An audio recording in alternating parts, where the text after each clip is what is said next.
before you get started on this episode of Zapped to the Past, we would just like to give a massive shout out to the following people: Andy Marsh, Cole Hutchinson, David Hearn, Sven Osa, 2000 DC, Gary Heather, Roger McNally, Lee Dove, Ben Granville, Mark Fletcher, Etienne Bettingfell, Niall Bullitt, Alexander Gosling, Tim TJ Walker, Phil Sowerby, Joshua K, Dominic Kendrick, Rune P, Nick James, Daniel Spreadbury, Peter Price, Richard Davey, Dennis B, ALH2 Retro, Liam Carew, Dylan Dark, Alistair McMillan, Mark Schutz, Dan Wales, Gary Wilson, Oscar Jacobson, Brian Howarth, Clyde Radcliffe, Adam Askew, Leo Staples, Jason Hutchins, David Stringer, Chris Snowden, David Winter, Mike's Vintage Tech, John Ebbs, Rooster71, Pete Muller, Samuel Hodgson, and Deadlock.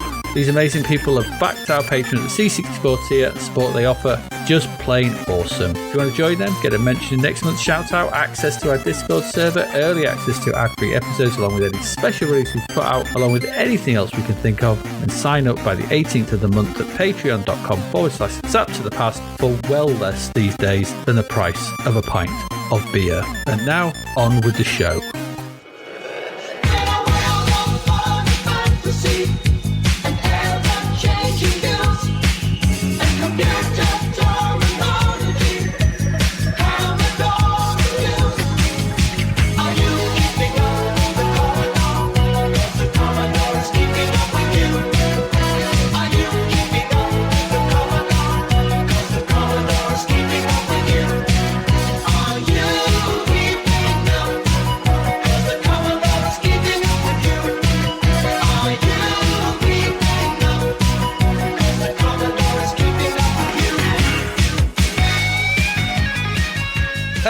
And welcome to episode 208 of Zapped to the Past. I am Adrian Mills. I'm joined as always by Mr. Graham Raddings. If you haven't listened before, this is a podcast where we discuss games that were released for the Commodore 64. We are using the magazine Zap 64 as a monthly guide for the games to focus on, but we are in no way affiliated with Zap 64 itself. This week, we start our look at April 1992 and the first batch of games reviewed in issue 83 of Zap 64, along with what was also going on in the UK singles and albums chart that month. Graham, are we still in the midst of the endless procession of walk and seek games, or have we finally walked on and found some fresh genres to enjoy? Go. Begone March, welcome April 1992. What wonders might you have in store for us, I ask? Is there a spring in the air as we bounce ever onwards through the catalogue of C64 games, or is there a definite whiff? A stink, one might say, of desperation and bad design decisions and crazy reviews? Well,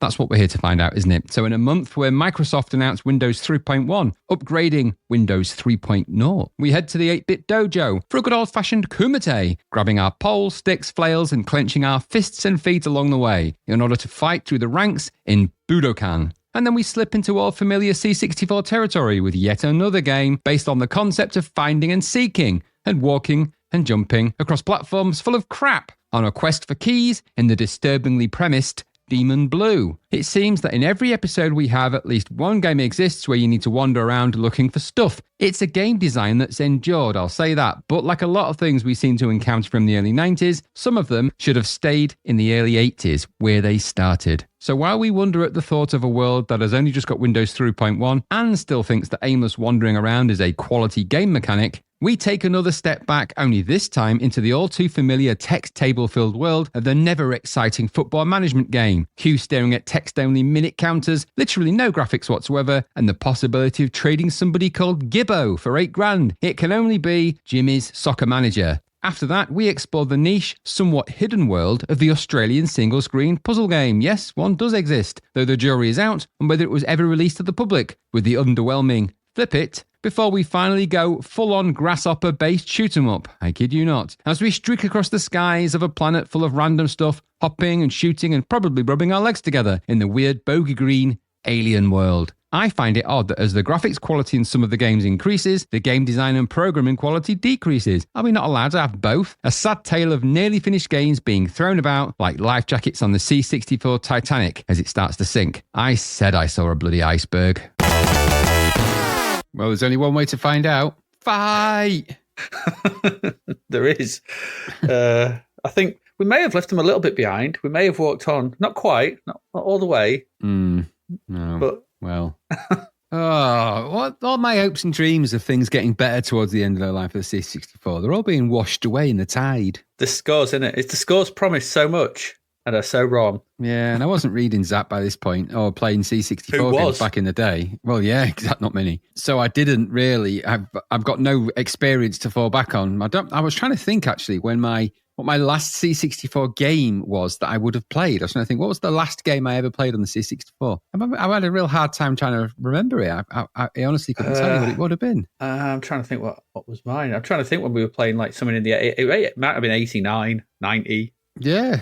So at a push. When did you get your Amiga? 90. So, and I was hanging about with you at that point. So we might have played something 89, 90 around at your house if you were still getting stuff through the post.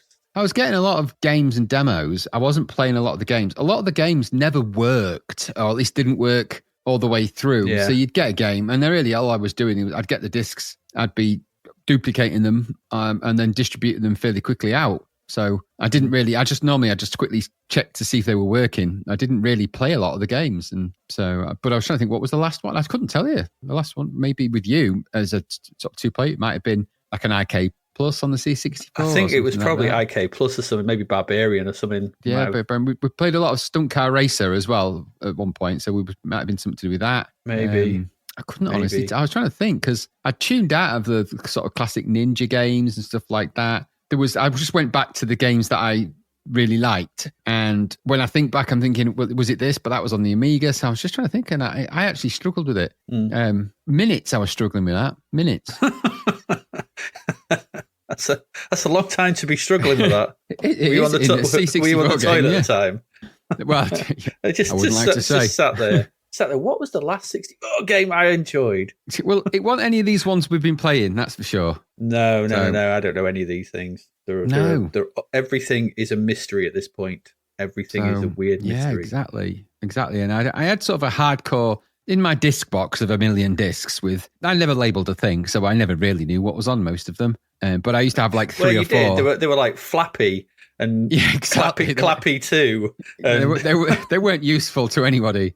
No. But I did have like some games that were on certain ones that I'd had for a long time, and they were always at the back of the disc box. So, but again, they were just kind of like Zack McCracken was a game I used to go quite a bit on the C64 and things like that. So I had that, but I was trying to think, and maybe Defender of the Crown as well now and again. But yeah, maybe. I honestly don't know. I couldn't tell you. I remember one of the last ones I played at my house on my 64 was probably something like Bangkok Nights. I remember playing that. Yeah, okay. Yeah.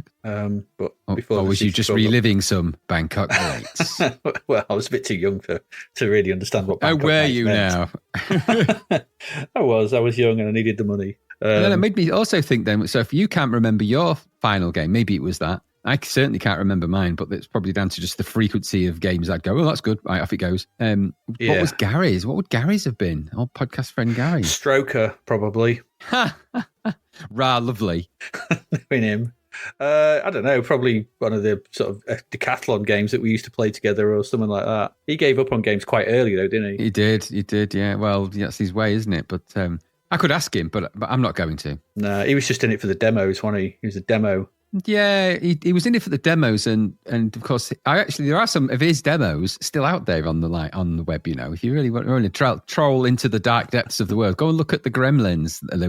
Where they did a demo called Barbarian. I don't want to. Which I think they pixel painted Linda Lusardi's boobs back into that image of Barbarian, the game, and called it Barbarian. Maria Whittaker. Sorry, I beg your pardon. Yeah, Maria Whittaker. So I think that could be what they've done. I think quite possibly. People are creative when it comes to shedding women of their clothes. Well, it wouldn't be because Gary's no pixel painter. I imagine that was probably Mark. He's many things, but he's no pixel painter. I think he'd embrace that. I'm not being cruel. I think he was never going to be.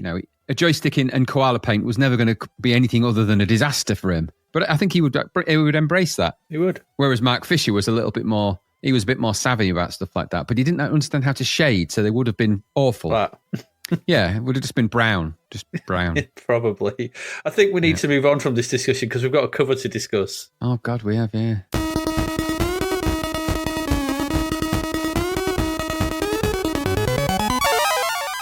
we've got a cover to look at, Graham. We need to look at that cover. The cover that promises so much, No. in the end delivers so little. It's better than last month's. Is it? Yeah. I mean, I don't mind this one. It's a bit it's very much reminiscent of his sort of Ollie Fraser illustrations for the Pamlin Book of Horror that I've got. Okay. So, because this obviously Bride of Dracula is the game that this is riffing on, game that never actually comes out. No, yeah, they went broke before that even got 98% done as well. Yeah, so it's a close-up of Dracula biting into some woman's neck, some big puncture wounds and lots of blood around the mouth. And big holes in her neck, innit? Big old fangs going on, yeah. So that's what this is. So this is quite a sort of gothic-y. I quite like this. Like I said, it reminds me of his work on the Hamlin Book of Horror, which he did. Okay. So I don't actually mind this. And like I said, it's way better than last month with the stupid RoboCop picture. Yeah, that was the worst cover imaginable. I suppose this has got artwork on it, which is good. And it is off something. No, vampire, and it is clearly a vampire. You can't mistake that, can you? No. And that's back obviously to a bit their old sort of style of a bit shock and gore. Yeah, it's got a bit of old school vibe about that. It's overwhelmed me that it's the typefaces underneath where the cassette would have been. I can't look at it.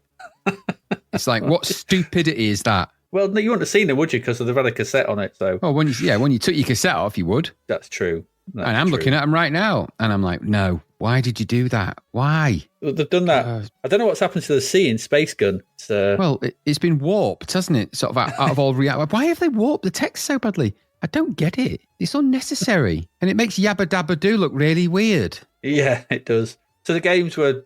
I mean, let's talk about the games, though. Uridium, that's a good freebie. Yeah, that's worth it for that alone, really. Yeah, that's a good freebie. I mean, we had Alleycat last time, didn't we? Now we've got Uridium. Yeah. Demo of Space Gun. Playable demo, yeah. I mean, would that have sold the game or put loads of people off? Well, I don't know. I wouldn't have bought it based on it's based on that. No. But there you go. Yeah, Yabba Dabba Doo. I think we said Yabba Dabba Don't, didn't we? Yes, we did say Yabba Dabba Don't. It wasn't very successful. I think that's the early one as well out of the variants. Yeah. And something called Kaleidograph. Any idea what that is? I don't know, but I don't like it when they blend words together like that. Not those when they call it. I don't know what they call that, but there's a name for it in there. Merge two words together. like sophology and stuff like that. Yeah, it's a kaleidoscope and a spirograph, I guess, or something. Maybe I don't know. You should check into that. I will. You won't. No. So the rest of it's the usual array of random stuff with tacky subheadings like Belt Up in Budokan, which makes no sense for that game really at all. No. Get your teeth into Bride of Dracula. Okay. Exclusive blood-sucking preview. That's all you'll ever see. Win a hand-painted leather jacket. Okay. I'd rather have the leather jacket, actually. Painted as what? Just get a painted leather. It's a painting of a leather jacket. So I thought it would be an actual jacket, but okay. An Indie Heat, the hottest wheels reviewed. Okay. Yeah. Okay. But it's not some hot Indiana Jones action. Thank God, actually, to be fair. That's true. Why is a hand-painted leather jacket? Do they do it to your request? I don't know. I would assume so, because otherwise what are they going to paint on it? You may get a picture of a duck or something. You're like, well, I didn't want that. Yeah. I think it's just a picture of a leather jacket that someone's hand-painted. That'd be funny as your poetry. I was going to wear this. You can't wear it. You can. Well, you can. You can just strap it to your back, but it's just a painting. Exactly. Just a painting of a leather jacket. Get it on Vinted. Sell it on Vinted. You could. That Kaleidograph is, I'm just reading the thing in the magazine. Right. It basically, Kaleidograph allows you to draw hundreds of different patterns by selecting different wheel numbers, hold numbers, and start positions. It's spirograph, digital spirograph. Awesome. Yeah. Patterns can be drawn with 3 different pen colours in multicolour mode or 1 pen colour in high resolution mode. Oh, that's great. Yeah. That's what I've always wanted. 364's doesn't have the resolution for this kind of thing. No, it doesn't have the resolution. Every lines look sort of weirdly long, don't they, in the wrong direction? So because 2 pixels wide, aren't they? Yes. By 1 pixel high to draw this. So you can never really do 45 degrees properly. Not really easily. It's more like 35 degrees, isn't it? Yeah, it's not stupid. But the vampire picture is good, I suppose. It's all right. And it's got a nice glow. Yeah, no, I like it. That's the moonlight sort of looks very sort of... I like the use of colour. Obviously very monochrome, apart from the red eyes and the blood. Yeah, very chromatic. And it's definitely Jack Nicholson's forehead, that. You think? Yeah, it's like it is. It's, if you think of Jack Nicholson in The Shining, if you just put your hand over his eyes and just look at the wrinkled forehead and the brow and the hairline, that's Jack Nicholson. Yes, that's actually not a bad call, actually. It could very well be. I just tried that just then. Yeah, exactly. Okay, I'll give you that. Yeah. Anyway, Zap window sticker as well, by the way. The free Zap window sticker. The gift that keeps on giving. You could put it in 1,000 windows. If you really want to, which I wouldn't. So there you go. I mean, do we mention Bride of Dracula at this point? Because it's never coming out, is it? So I mean, you can do. I think we mentioned it previously, didn't we? Because we had the crap we did. Yeah, we did talk about it because there's some funny comments on games that weren't from somebody who lived with somebody who was cheating on somebody. It's all a bit gnarly. Yeah, it was a bit weird. But I mean, essentially, though, the game never comes out, so no, it's what it is. Like somebody they never got paid for it, and somebody ran off with the money. Yeah. I don't know, what does it say in the magazine? I can have a look, I suppose. No, they're super positive about it. But, yeah, they probably would be. I mean, supposedly games that weren't said it looked pretty good. Yeah, it did. The screens look good. Yeah, but it is what it is. Never came out, so who cares? Nope. We don't, because we can't review it. So there you go. Nope. And there you go, that's the cover. Talking of games we can review, should we get onto them? Why not? The enthusiasm. Oh, golly, it's hot tonight. I can feel it. Yeah, okay, let's get to it. We've got 5 games to get through this week. There are 10 games in total for April, so 5 this week, 5 next. Let's get to the very first one of those. And so, we get to our first game. That is, Graham, Budokan. Ooh, Budokan. Oh, to give it its full name, Budokan, the Martial Spirit. Oh, 92% this got. So a good score, but in this time of the magazine, does that really mean anything? Not anymore. No. Not really. So let's peek under the hood. Let's find out. So Budokan, originally this came out on DOS by EA in 1989 with a whole host of credits. Mainly, though, the design of this was by Michael Kosaka, programming by Raymond E. Toby. The music was by one Rob Hubbard. Cool. And the art director was Nancy L. Fong. Okay. Now, Michael Kosaka on the C64, he did graphics on games like Summer Games 2, World Games, Super Cycle, and Skate or Die. Okay. Amongst other titles for Epics, Raymond E. Toby, he created Skyfox. Okay. So that's some decent pedigree right there for the C64. Yeah. That's pretty good, isn't it? I mean, they didn't work on this version because the C64 version was ported by Johnny and Pablo Toledo. Okay. That's just Johnny, not Johnny Toledo, although that is a cool name. What a name that'd be. But it's not. It's just Johnny and his mate Pablo Toledo. Now, they both worked on Chicago 30s, if you remember that travesty. Yeah. That was terrible. And they also did something called Hammer Boy, which I don't know what that was. But Pablo also worked on Game Over 2 as well. So technically, Game Over 2, not terrible, design-wise, somewhat lacking. So maybe their technical merits will win over here because they don't have to design anything. The music here as well is by Pablo Toledo, and the box art is by David John Rowe. This also came out in 1990 on the Amiga, the Genesis as well, or the Mega Drive, in 1991 on the Amstrad, Spectrum, and MSX. And then in 1992, the old C64. In 2013, it received a release on the BlackBerry. Okay, random. I know.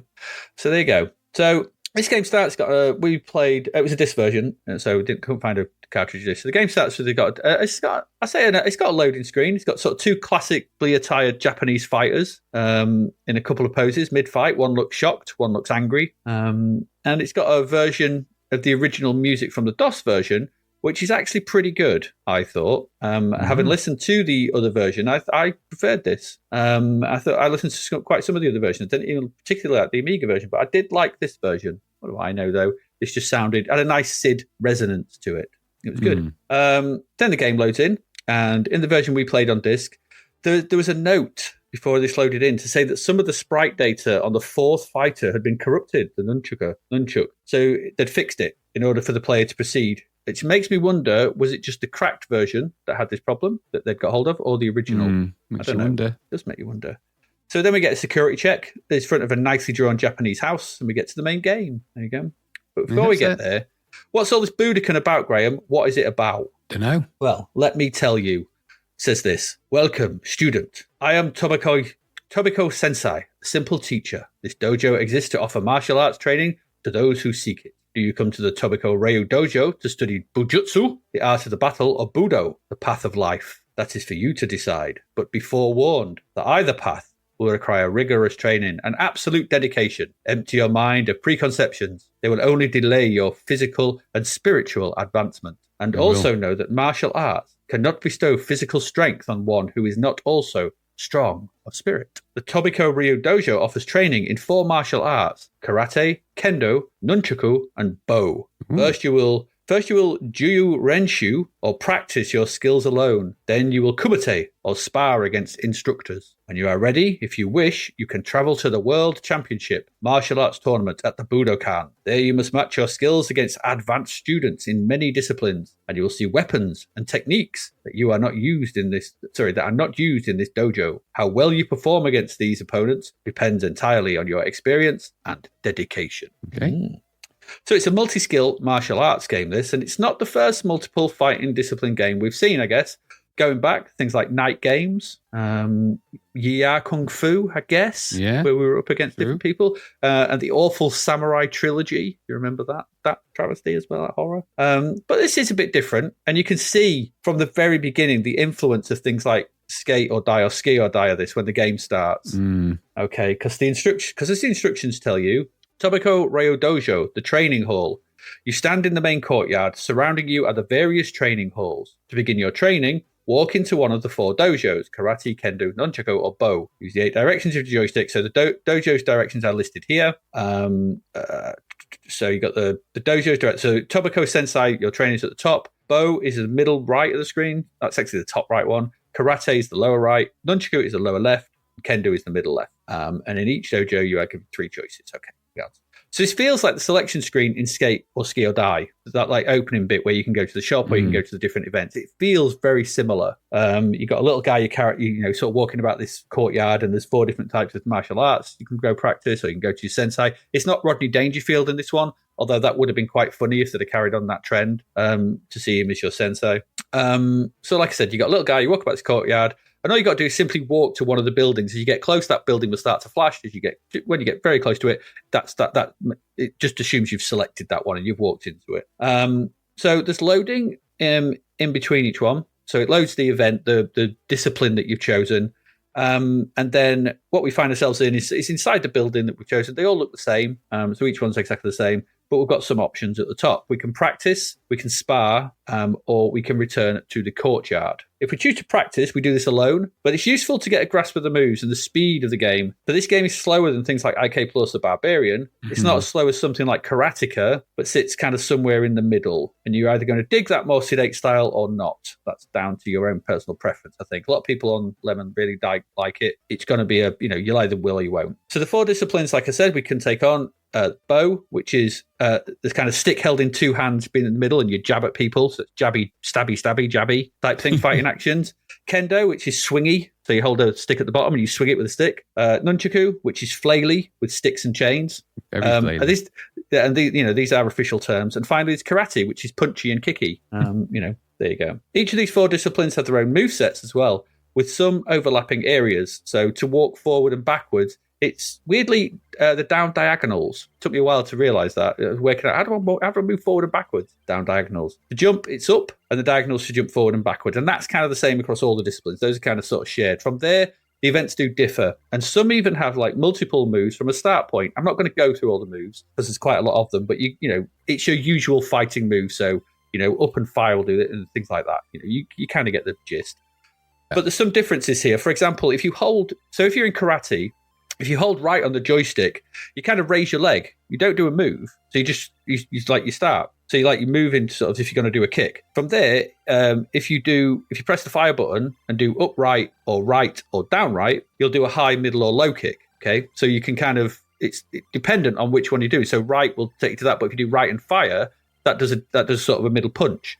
So some moves are kind of predetermined by what move you've done before it. So you kind of lead it. So you've got more than your typical sort of 16 direction moves and fire button, whatever. There's more than that in this. They've used kind of quite a clever way to give you more options to do. So that's quite interesting and quite a sort of I've not seen anything like that on the C64. So they've kind of done that, and it's quite interesting. And when you do actually complete any move, you've got to let go of the fire button. Otherwise, you just stand there in the pose. It's like getting hit, probably. And that'll return your fighter to their base stance. If you let go of the fire button in the kick mode, but you're still holding right, it'll just move back to the kick prep move, and then you can do a high kick. So you can string some kicks together quite quickly. You just have to kind of get used to it. So similarly, like upright and fire, like in karate, that does a high punch normally. But if you do upright without the fire button and do a jump, then once you're in the air, you press fire and upright, you'll do it'll turn it into a flying kick. So again, one does one thing, but it does another dependent on what you're doing at that given time. So kind of interesting sort of control system. Down makes you crouch. And similarly, then if you do down and right and fire, you do a straight leg sweep. You just sweep your leg out. But if you do down and left, you kind of spin round and do a spinning leg sweep. Kind of interesting. So again, there's more moves here than what it looks like. So it takes a bit of time to sort of practice. So practicing this, if you want to get into it, it's kind of a prerequisite to get your head around how these moves work. You're not fighting against anyone, you just practice them. And it's the same for all the disciplines. It's like I said, it's worth going through them and sort of practicing if you're going to get into this. The screen in the fighting parts, it's static. This is, like I said, there's a nice Japanese backdrop, sort of a coastal view and things like that. And there's some UI at the top, and this contains basically your stamina and KI bars. And I'll just read from the instructions to actually tell you what these are. So it says the stamina bar indicates your current strength and endurance. The longer the bar, the more stamina you have. Performing difficult moves or being struck by an opponent reduces your stamina. Resting and successfully blocking blows from your opponents lets your stamina increase. Blocks prevent you from regaining stamina, so only block your opponent's attacks as they come. Don't stand there with your block, or otherwise you won't get stamina back.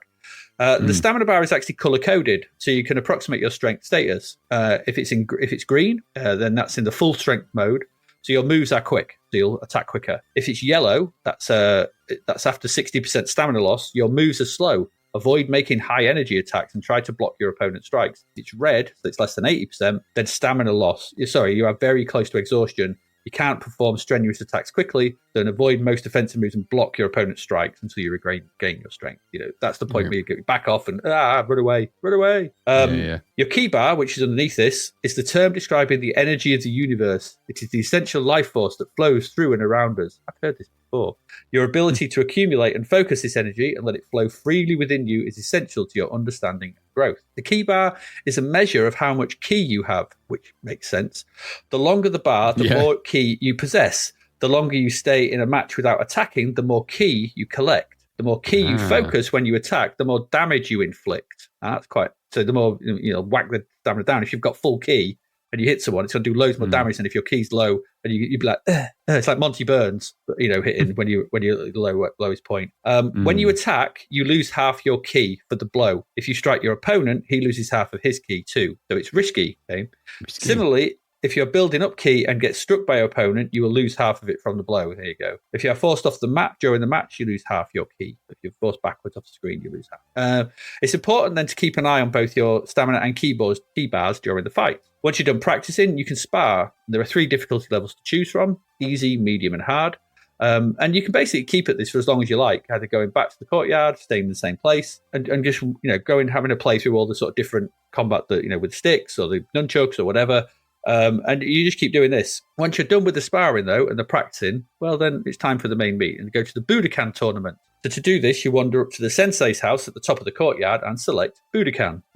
You can also talk to them and he'll give you some sage ancient wisdom if you want, which is quite nice to hear. Yeah. There's then some more loading. We get a nice epic style screen of us walking up to the arena where the tournament is going to take place, and some nice music. And it's needing swaps of discs at this point for some more loading. So the Budokan is the main tournament of the game, the main meet, shall we say, and sees you facing off against a series of ever more difficult opponents. In other versions of the game, which I looked at on Moby, saw some of the other screens, you get a nice character portrait of them and text and stuff. Not here, which, considering this is this actually loads in separately, and it's just a yellow screen with some text, it's a bit disappointing. I think they could have included character portraits. I think I would have expected to see them. Yeah, they should have. What we get, though, is some flavor text for the opponent, their name, and their preferred way of fighting. So how they're going to fight, whether it's karate, kendo, bo, nunchaku, or something you don't know. And at the bottom of the screen, you've got your 4 martial arts: karate, kendo, bo, nunchaku, and each one has 4 dots underneath it.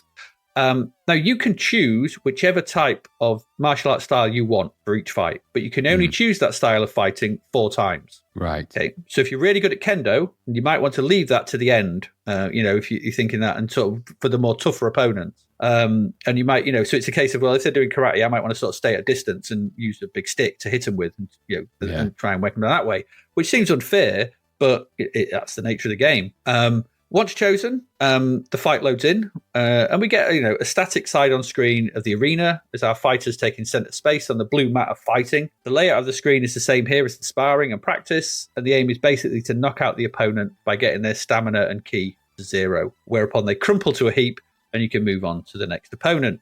At this point, once that loads in, and like I said, you don't fight with the same style either, so you want to basically trump your opponent's style here. Should you lose, you can try again a further 2 times, but lose all 3 bouts, it's back to the dojo with you and you have to try again. It doesn't say in the instructions, but I think, because I practiced a fair bit, I did this a few times, and the first time I played it, I did quite a lot of practicing to get the hang of the moves and the hang of all the things, and it seemed that kind of impacted on me in the tournament, because I was slower to lose ki and stamina in the fights. When I did it sort of second time, I just basically had one practice just to sort of check on something, and then I went straight to the tournament and I got wiped out really quickly. And I was like, oh, okay. So does practicing and stuff in the main courtyard, does it do something in the background which ups your stats and makes you a better fighter? So is there something going on there? I'm not sure on that. Maybe there isn't. Maybe something just happened. I don't know. So maybe you just got to. That's why it wants you to practice and do practice through those higher levels with each in each sparring tournament stuff. I'm not sure, and that's kind of it. That's Budokan. You train and you fight in the various styles, and you go see how you can get on in the tournament. And interestingly, in the tournament, the instructions say this about your opponents. It says engaging opponents in the Budokan is similar to Kumite, except you're often pitted against adversaries who practice martial arts not taught in the Tobiko Ryo dojo. Even if they practice an art that is taught in your dojo, remember they were instructed in a different dojo, and they will have different fighting styles and may perform attacks unfamiliar to you. So that's quite interesting. That's quite a nice touch. There's some nice touches to this game. And I think it's quite well put together. So like I said, you're up against unknown moves and styles. But it's like ski or die. It's a sort of multi-event thing where you can sort of wander about and you do what you want. So the visually, I thought this was pretty good. Backdrops are good throughout. The courtyard looks nice. There's some nice scenery in the background in the room you fight in, and the tournament has that nice intro.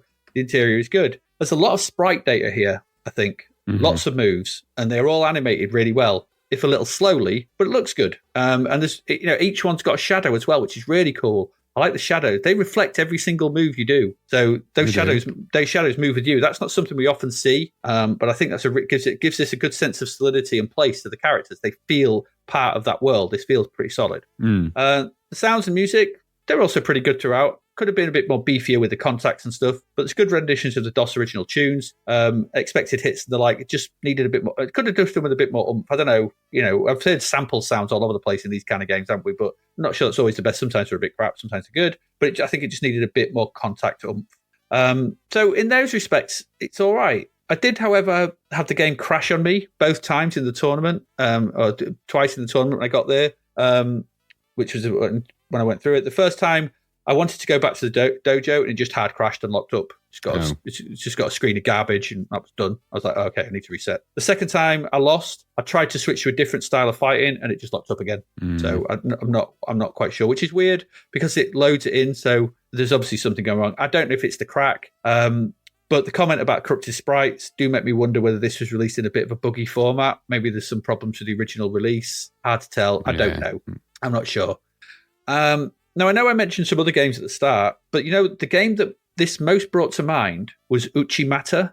Yeah, in its own way. If you're that judo game from way back, it's got a similar sort of look and similar style and feel to it, trying to replicate a style of fighting rather than being sort of arcade-like, a lot of other fighters do. So it just, there's two sort of fighters quite well animated, doing something a bit different, and there was just a touch of that in my mind when I was playing. I was like, this reminds me of Uchimata. So, whether it succeeds or not is going to be down to you, I think, how much you can dig. It's the slower style of pace here. It's whether you dig that. Okay. And I think it, like I said, it also needed just a little bit more feedback to the player that you were doing damage to your opponent. So in the sparring, when you're doing that, you get a score popping up, and that basically the higher the score, the more damage you've done. Kind of handy and useful. There's nothing that apparent in the tournament. I mean, you're kind of always looking at the UI to read what is going on, And that lack of crunch in the sound effects, again, is the oral feedback is missing. So it's a bit, you don't quite know what's going on. And sometimes you're getting hits and like nothing's happening to the stamina bar. Am I hitting them? What's going on? So some kind of better sound effect or visual information would have helped you to understand what you're doing was working. And I think that's a bit of a problem. So again, I mean, overall, it's not terrible. It's okay. I like what it's going for. And at times, pulling off some of the moves felt good to do when you kind of sort of twisting your joystick in unusual positions to pull off some moves and you kind of get used to it. But I just don't feel there's enough payoff for the amount of time you need to put into this to get along with it. No. It just feels like a little bit drab on the back end. It's a decent stab at something different in the genre, but I think if I want fists and I want fighting, I'm going with IK and IK Plus. And if I want to fight with weapons, it's that Barbarian, or maybe Night Games or something like that, which I think are just more immediate, more faster. And I just think this is just not scratching that itch hard enough. It's not bad. I just feel it needed some kind of proper progression. It says in the instructions something about different levels of, black belt or whatever and things like that. But I couldn't see anywhere that was happening. So it may be a statistic screen to show you, give you some stats. So when you go practice, that they get increased, kind of like Barry McGuigan, the training and stuff like that. Would have brought this a bit more like, okay, right, I can see I'm getting better. I need to train in that. So I'm going to go do some kendo. And that trains this up and gets me better there, and I do a bit of this, and give me a reason to do that and put it front and center. Either I'm missing that, or I couldn't find it, but I don't think it's there. So overall, this was okay. It's just a bit lacking in some. It's not 92% though, and it's certainly not, as they go on in the magazine, the best fighting game on the machine, not by a long way. But it's okay in the recent spate of things. If it had maybe a couple of years ago, would have been like, hey, it's all right, it's just in the middle sort of thing. As it is right now, it's a bit different, and it's something that's actually at least been considered and designed and plays okay. And it's not a walk and seat game, so I didn't mind it. I just found it a bit like I wanted there just needed to be more to it to really make me think that all this fighting and stuff had a purpose. I think that's what it's kind of lacking. What did you think? Yeah, it was the version I had was quite buggy, which was a bit annoying. It was really slow loaded, which killed the pace off for me. These things need to be a bit quicker, and the Epic's games were always a bit nippier on the load with the fast loaders they used. That could be the crack, though. There's not to say that it's that. So I wouldn't write the game off just because of that. But the loading was a pain, and it also kept crashing during loading as well, especially with the disc swap. I like the graphics on it, though. The graphics are genuinely good. I found the animations all quite good as well on the various different fighting things. They're quite smart. I had a trouble walking to the right, though, because it just wouldn't walk to the right. Yeah, it's down right. You have to do down right. So it's just a bit. So it's not awkward. That's just stupid. Yeah, exactly. For a fighting game, just there's ways you can do. I mean, it's obvious. You've got directional inputs.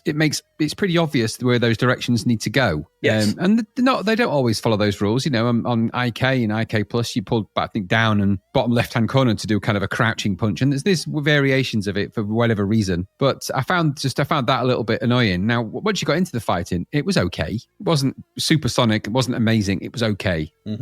So I felt that it was a little bit dull. It was just a bit sedate. Yeah. It wasn't very exciting, I think, was the problem with it. And I liked the setup, and the thematics were nice, and the way it's structured and set up graphically, and the music and everything else. I can't complain about any of that. It really looks the part, and there's a nice vibe to it. But it is just, I wouldn't even say boring's the right word. It's just not very exciting, and that's the problem with this. I think it's just that the world it constructs is quite compelling, but you don't do anything interesting in it. And so the fighting just becomes like, what's the point? I mean, even when you go up to the top of the view and you walk up there and you're inside the sort of, and it's Budokan and you're in the tournament, it's just not very exciting. And the players get really difficult really quickly as well.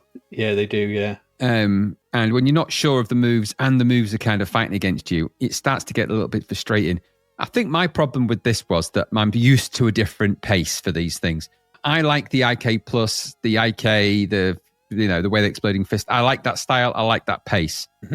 Quick match. The outcome's pretty much determined. Even in the later versions where you get a bit of health and stuff, the outcome is over with pretty quick, and then it's back to the next bit and who's round two. I think these felt a bit prolonged, and that was what happened in Uchimata as well for me. But they were just felt a little bit. It was too much of a simulation, and by doing the simulation, you're kind of taking out the fun of it. Remember, it's a game ultimately, and I think that's what kind of did it for me. So I thought I was going to enjoy this a lot more than I did when I got into the game. I felt like it was a long journey to get there, and so the payoff wasn't all there.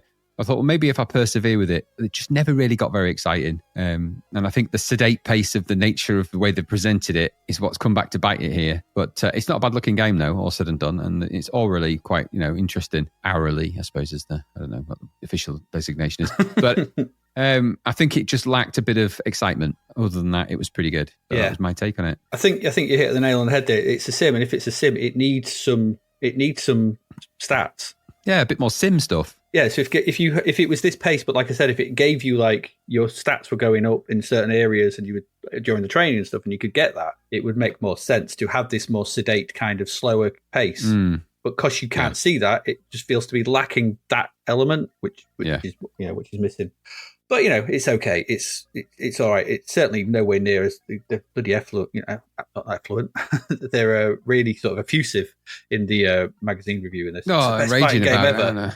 It's like, no, it's not. It's really not. It's not, and it's also expensive compared to its equivalent fighting games, which are a lot cheaper and more interesting and more exciting. Yeah, consider like we said before, wasn't it? IK came out at $6.99, didn't it? It was a real bargain, proper bargain that was. Anyway, there you go. There's Budokan, the martial spirit. Let's move on to our next game in this part. And Graham, well, it gets a little blue. Tell us all about the happy Demon Blue. Yeah. Oh gosh, this leak this story. Okay, Demon Blue, $3.99, so it's budget, but it got 66%. So, which is in this, it doesn't matter what the score is. This was published by Micro Value, and it was developed by Micrographics. Now, there's no name to that developer that I could identify, but that's who did it, Micrographics, and this is the only thing they did, from what I could see. The graphics, though, were by David Mowbray. So he did Circus Games and Power Academy. So it explains a bit. And the musician is Adam Gilmore. Well, it's old Gilly, isn't it? He's like, I think he's anyone left. So he was a busy chap, wasn't he, in his later stages of the 80s? Unless he had a back catalogue of stuff, and he's like, I'll just use that one. Weirdly, I made some music for a game called Demon Blue. Anyway, so Demon Blue then. Well, what's it all about? Well, just prepare yourself. I'm not going to put the hour tune music on it, but I bloody could for this. Goodness me. This weirded me out a bit, this blurb. So this is directly from the instructions that I found. It says, Demon Blue is the reincarnation of Harrison, a mischievous schoolboy who was born in a small town in northern Scotland. Harrison decided one day that school lessons were just that little bit boring. So he gathered his fishing tackle together and headed for the local pond. Whilst he was sitting on the bankside, he saw a big fish jump out in the middle, where the deeper water was. He decided that he would try to catch this fish and then boast to his friends just how clever he had been. Unfortunately, he slipped on a wet stone. That was the last we saw of poor Harrison. If only he had gone to school that day as he was supposed to, or been able to swim, he would have lived to tell the tale. But alas, young Harrison now finds himself in a fantasy world with more than a hint of Greek scenery. Hidden energy pots for food and 8 scattered keys will help to unlock Harrison's detention and bring him back to Earth as an older and wiser person. That felt to me like two stories that were, it actually felt like somebody had started writing that story and then somebody else came in and went, you can't do that. Make it happy instantly. So it changes. Oh, he's in a fantasy world. It's like fantasy world. It's like you just basically explain the story of a kid that went fishing and drowned. Yep. And that's a bit dark. It's a bit bleak. It's just a bit bleak. And it's completely not what everything else about this game shouts. I mean, it couldn't be more wrong for a story of this game. It's so loosely tied to the game. Yeah. I don't think it even needed the Harrison bit. It's just It's really odd. Really, really odd. And even the back of the box says, because that was the actual instructions, the back of the box says, it's great being a demon in this exciting all-action platform challenge. Take our hero through a deadly arena using his jump and whizzy speed slide in an attempt to unlock the mysteries of an ancient fantasy world. A cut above the average Finders Keepers game, Demon Blue will keep you hooked for hours and hours. That's probably better than the whole reincarnation of Harrison bit. I don't think bringing the death of a child and reincarnation of that child into a fantasy world is a good starting premise for anything. No, it's not. No. Weird. It weirded me out. Doomed me out before I even got to the bloody game. Anyway, the game then. Nice loading screen on this, I thought. A really well-shaded mushroom on that. They really took care and time over that mushroom.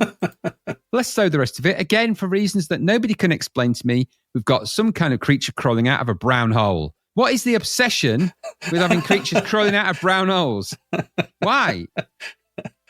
I don't know. That text is a bit weird as well. Yeah, it's a strange style. It makes no sense. The And also, when you get to the actual title screen of the game, it's a different name. Yeah. So it's called Demon Blue there, but it's Demon Blues in the It's titles. some kind of like rhythm and blues type thing. I was expecting. Is it? Well, I don't quite get it. Now, it just shouts to me that this game had gone through iterations. And that's what's made me think that perhaps ultimately the game that was finally released was probably not quite the game that began, actually, and certainly not in terms of its narrative and everything else. So I think this has all the hallmarks of another game type. And then they've gone, oh, we can't do that. So they just decided for whatever reason to make it about the drowning of a child. I don't know where you're coming from with that. I just don't. It's a bit weird. So anyway, you'll get to the title screen after you've got past the purple. What looks to me in that image, by the way, in the loading screen, it looks very much like a purple gremlin, or what do you call it, like a mogwai. So that is definitely got mogwai ears. Yes, but it is it is a well shaded mushroom. In fact, it looks more like a Furby. Actually, thinking about it. So I don't know if Furbies were a thing then. Do you remember Furbies? Horrible things, weren't they? I do. You could shut them up. You could, actually. I just as an aside, I actually got one for my youngest many moons ago, and I ended up dropping it down the stairs. Dropped it down the stairs by accident, and it just went, it's like beak open, and its eyes wide open. That was it. I had to take its batteries out. It completely broken it. Really weird. So they can die screaming. It's just, I proved it in a test. It wasn't intentional, I can assure you. Anyway, don't get me started. It's very traumatic for everybody. No, it's just traumatic for everybody. Really traumatic, that. Anyway, so back to the old Demon Blue. So nice title screen, like I said, and everything else. Wrong title, but all right, we'll let it go. So another day, Adrian, another flick screen collect 'em up, isn't it? Oh, really?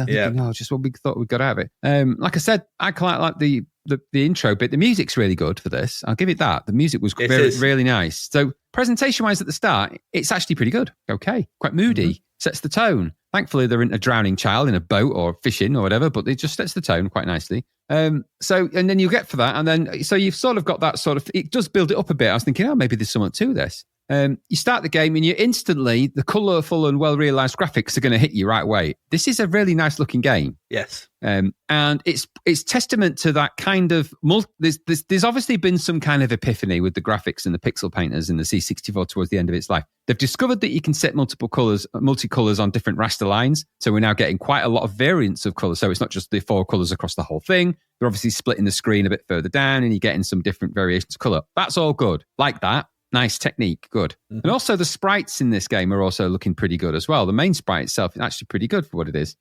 So again, nice looking. The bottom area of the screen is probably a bit of an over elaborate or overstated UI, but it is nicely coloured and shaded, albeit for what it is. Above that, it's all game though. This is, like I said, a flick screen adventure set in a fantasy world. So, could be anything, couldn't it? But what that really means is a random series of platforms and the old Homan's webpage of enemies, which we've kind of seen many times before. But okay, fantasy realm is what it is. In this game, you've got to walk and jump around, walk, I guess, slide, jump around the platforms and screens on your quest to find the keys, all the stuff. Your path around this allegedly Greek-inspired setting, I don't know what that Greek part is, the columns, I guess, is thwarted by an assortment of regularly spawning and annoying enemies. Of course it is, because it's one of these kind of games. You don't have weapons as such, but you've got kind of an energy spinning orb that smashes into enemies as you trundle around. Touching any of the enemies, though, sees you lose your parts of your energy, and losing all of that spells loss of life and eventual game over. Of course it does. How these games roll, isn't it? Mm-hmm. So the idea is you'll walk around exploring. You control everything with the joystick. I'll come back to the joystick, the controls in a minute. But the idea here is that you will navigate your way around this flick screen space, avoiding the pitfalls, the spikes, ducking under enemies, trying to navigate your way across sort of tight platforms and controls. Think nodes of Yesod, but with a lot more colour, and you won't be far off. Or any of those games that we've played recently that are a bit like this, because there's quite a few. If actually I was going to align this to any game type straight off the bat in the way that the main character looks, I'd say this looks like a Dizzy game. This has a bit of a Dizzy inspiration behind it without doubt, because you're almost an egg, but with bigger ears. Legs. Yeah, an egg with legs and whatnot. Egg with feet, sorry. Which Dizzy, in some of the games he has, doesn't he? All of them. Yeah, does. I think so. So you control Harrison, I guess, or Demon Blue, as he's referred to. Is he Harrison or Demon Blue? And there's no explanation as to why he was reincarnated as a demon. I'm guessing he wasn't a very nice child. I don't know. Anyway, you control him with the joystick. You move around with the directions. Fire to jump or leap in the given direction that it chooses randomly. I'll double back on that. Your sprite actually is very well animated for what it is, and for a drawn kind of blob demon thing, whatever. It's quite well animated. It's got a nice walk cycle. It moves around the screen at a decent pace. It's quite nice. I wouldn't go as far as to say it was cute, but it's rather more, like I said, on a dizzy tip, as is this whole game, really. You'll want to walk around because that's what you need to do, and avoid the enemies and jump around the various levels and platforms as you do aim to get those keys to get your freedom. Along the way, you can also collect food and such to replenish your energy, which is dropped periodically by any of the enemies that you might smash into, or you might just find it. You just do. Mm-hmm. This is a flick screen game, and so there are a couple of annoyances around that. So you'll explore it in the usual flick screen way. However, it also inherits the dreaded flick screen problems, of which there are two key ones. One of them is one I hate. Actually, no, both of them I hate. Probably. So the first one is spawning enemies as soon as you hit a new screen. So enemies that just spawn instantly upon you and take away your life. That's really stupid. And the second one is, well, it's actually partially to do with the same thing. So if you kill the enemies and then go back into the flick screen, they reappear. Now, that isn't necessarily so much of a problem, apart from this has got that Nodes of Yesod type sort of navigation. So in some of the screens, when you jump off a platform, you'll nip into say that you're going up, because it is multi-directional. So you might go up, left, right, whatever. And if you go up and you sort of duck into the next screen but don't land on a platform, you'll see for a minute, you'll see all of the enemies and everything else, and you'll drop back into the screen you were in, and all the enemies have respawned in that screen. That's annoying. Yes, very much so. That's really annoying. Now, that doesn't fulfill the whole annoying triad, as it were, because there's other things here as well. The design of the screens and the environments in this they're quite tight quarters, and there are a lot of these games are like that. But in order to navigate that properly, you need to be able to do two things. You need to be able to jump straight upwards and land on the platform above you, or you need to be able to control the direction and jump and use the direction of the joystick to control which direction you're jumping in. Mm-hmm. That's more logical. This doesn't do that. For some reason, that nobody will ever be able to explain to me that will make any sense. I wouldn't believe them if they did, and I'd probably push them towards a moving car as well for the torturous nature of what they've created. This will, when you press the fire button, it jumps in a direction you're facing at an angle automatically. Yeah. So it doesn't. So normally in these games, when you press the jump button, it would jump straight up and down, right? Jump up and down, and then if you want to jump left and right, you'd press fire and probably that direction or the corners, and you'd go that way. Not so much in this, for reasons like I said that only they know. When you press fire in this, it jumps in the direction that you're facing. And that's really annoying in this because you've got lots of tight platforms to navigate in this. Now, his leap is quite, heroic, as we've seen in many of these games. Yeah, so he's got quite a leap. So this leads you to the point when you're in quite a tight quarters environment and there are sort of platforms against walls. So you'll go up against the wall. Now, normally you'd press jump to go upwards to jump and you'd land on the next platform up or the next wall up or the next edge up. Let's call them edges. Not in this, though, because if you press jump, it just goes up and then back down again. Up and then back down again. You've actually got to come away from the wall, turn to face the wall and press the joystick button to jump and leap up. Yeah. Now, that is a pain because you don't get that kind of timing in this, nor does it make sense to have that kind of control in this. Even Nodes of Yesod got this right. I remember you did that sort of forward roll tumble, which could oftentimes mean you'd actually forward roll across the platform you was aiming for and then roll over it. But at least you could control the direction. Here, it feels like the direction's a little bit arbitrary. Sometimes it will jump onto the platform that you think. Sometimes you'll overshoot that platform because you can't control your jump. You can only instigate the jump and the direction. It will go in whatever direction. Other times you'll think you're going to land on the platform and you don't because it doesn't jump in the way you think. So if you're against the wall or you're slightly too close, it jumps straight up and down. It doesn't go at the angle. Mm-hmm. It will drive a saint to the sea in a game like this. Because this game is fundamentally about walking around, navigating those platforms, and picking things up. That's what this is. You've got to find the key. So it's a walk and seek game. Is it a walk and seek? It is basically, yeah. It is a walk and seek. But I mean, a jump and seek, really, I suppose, more than this one. Now, we've played that many of these games over the past few weeks. It's a few episodes, in fact. There seems to be a whole bunch of these. And I think you were right. There's obviously been some inspiration from the platformers that are hitting all of the consoles and all of that stuff. I don't doubt that's part of this. But we're going back to an old C64 game type, an old game type, actually, not just C64, an old 8-bit type. And this is where you've got, it's the multi-jump platform flick screen game. I mean, goodness me. This is going back to the Manic Miners and the Jet Set Willies. Jet Set Willie, yeah, absolutely. And those kind of games. So this is but we've done this better. Monty on the Run, for example, is a version of this, where you've got scrolling screens, but you're still jumping on platforms and you've got to navigate. All of those feature better ways of being able to control the player than this. And this is way later down the line. So, like I said, add to that the design of the environments being not friendly to the player. So you've got here spikes you can't avoid, thin corridors you can't actually navigate properly, you can't go in them. So you'll go all the way down a narrow corridor for no reason, no purpose. In these games, you have to put something at the end of those spaces in order to make it worthwhile for the player to even go down them. And if you don't know that there's nothing down it, which in this you don't, then you just spend a lot of time going into places for no reason whatsoever, which is a bit unforgivable. That's the lesson that nobody seems to have learned here at this point, that Mario gets exactly right. If you're being sent down a blind alley in a Mario game, more often than not, there's something in it, at least a hidden star, or there's something. There's a reason for you to at least go down. Once you've been down it, even if you never go down it again, you'll have got a little reward. You don't get that here. What you actually get is punished. So the navigation of the tight quarters of this game is punitive, and then you've added that stupid jumping and things like that, which means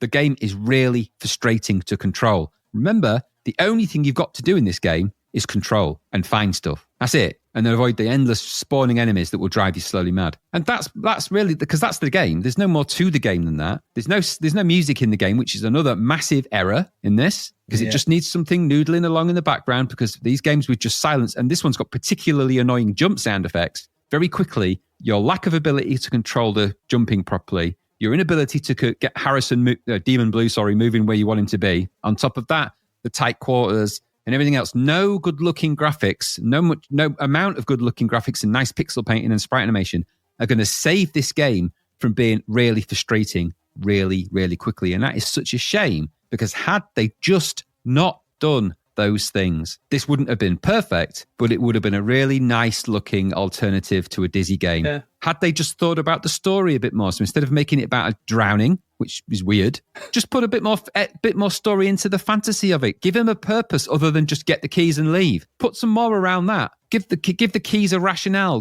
Give it something to do with that. Because that would then, if there's a reason for you to find those keys other than you are trapped from being drowned and you've respawned as a creature for reasons unknown, take that away and then wrap this in a nice fantasy story that where you've got to collect the keys, maybe you've got to rescue some of your friends. That's all the usual way for these games. You've got a family of blobby creatures, you've got to go and rescue them. But we've seen that trope kind of works for these kind of games. It does. So this game was doomed from the start by it being about something really weird. Then add to that this really frustrating control system. It's such a shame, because this game looks nice. It looks really, really nice. So, and then the icing on the cake then is the sound effects, which just become annoying really quickly. I was so disappointed. I know it's budget and everything else. I was just disappointed with this, because I thought this could really have been a nice looking thing, a nice thing to play. I don't like these kind of games particularly, but this wasn't far off being a good one. Had they just wrapped it in something more fun and just injected a little bit of fun in it, I think it was doomed out by its premise. I think that set the tone.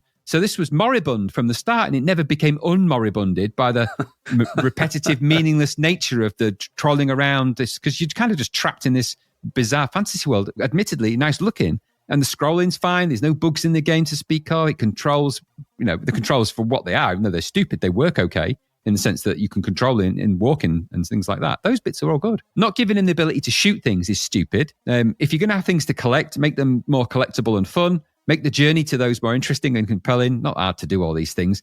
This is my frustrating and most frustrating thing of all with these games, is that this idea, this game design is tried and tested. We've seen this so many times. It's not like there isn't a million games to look over and go, how can we make this game interesting? I don't know. Let's just look over the last 60 and see what they look like. What did they do? There's so many of these games to learn valuable lessons from in terms of the game design for this. It's almost stupid that they make these category 1 mistakes so late into the C64's life, which makes me lead to my last point, which I think on this is that this game was either released unfinished or it was released in a rush, because it does feel, when you see mistakes like the wrong title of the game and really weird stories that don't really fit in keeping with the game itself and all of that, it makes me wonder whether this was not the game that they envisaged, or it was released maybe 95 or 90% done and they just released it like, just put a silly story on it.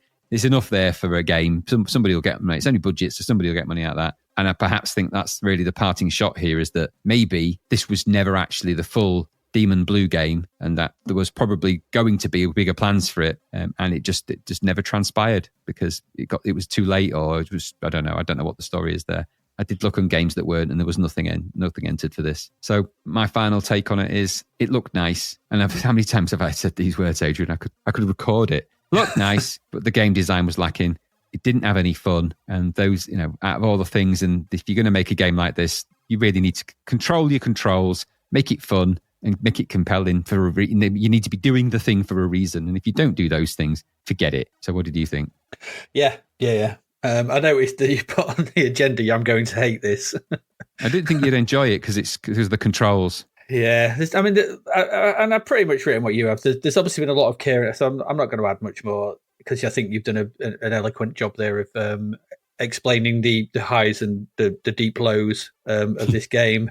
There's obviously been a lot of care and attention taken to sound and visuals. There's great music at the start. There's a weird loading screen, like you said, a very well shaded mushroom, but the weirding's right.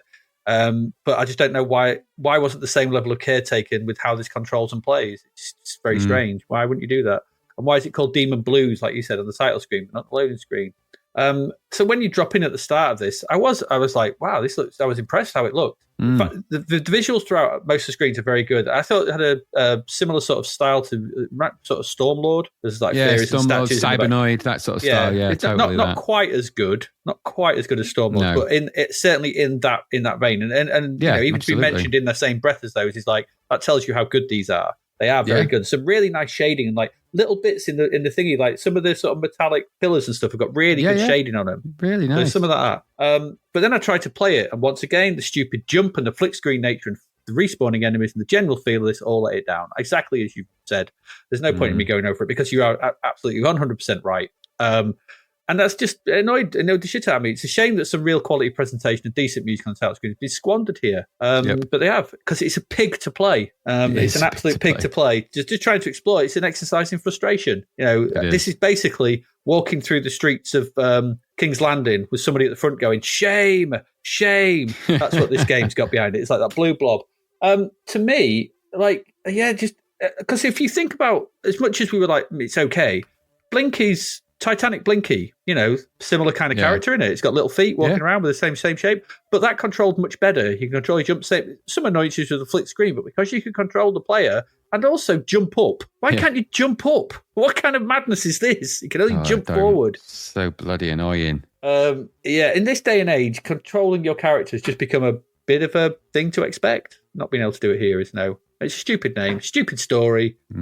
I don't know. This just seems to be a weird thing, but it just doesn't play very well. And it's also, those screens are way too tight for that big jump. You just find it, there's loads of spikes at the bottom of it, but you can't jump over it because the ceiling's too low. So you're going to go into spikes and lose energy. There's loads of that. And there's enemies floating about around it and stuff. Like, oh, God, this is frustrating. Yeah, £4, but no, it's not worth it. And it's not worth 66% as far as I'm concerned. All the scores in Zapped at the moment are highly inflated. So they are. So there we go. But you're right. Everything you said about Demon Blue was bang on the money. Don't bother with this. It's not very good. Well, have a look at some screenshots because they are nice. Yeah. But that's about it.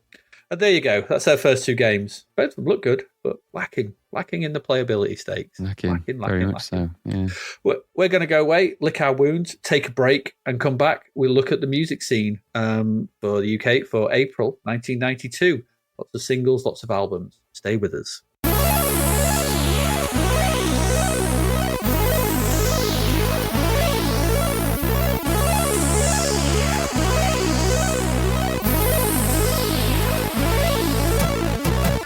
The novel Escape from the Commodore 64 by David Hearn is out now. Crash landing on a green planet full of vector graphics, can Sarah find a way to escape for real? Or is she stranded on a planet full of sun, sea, and chippy tea forever?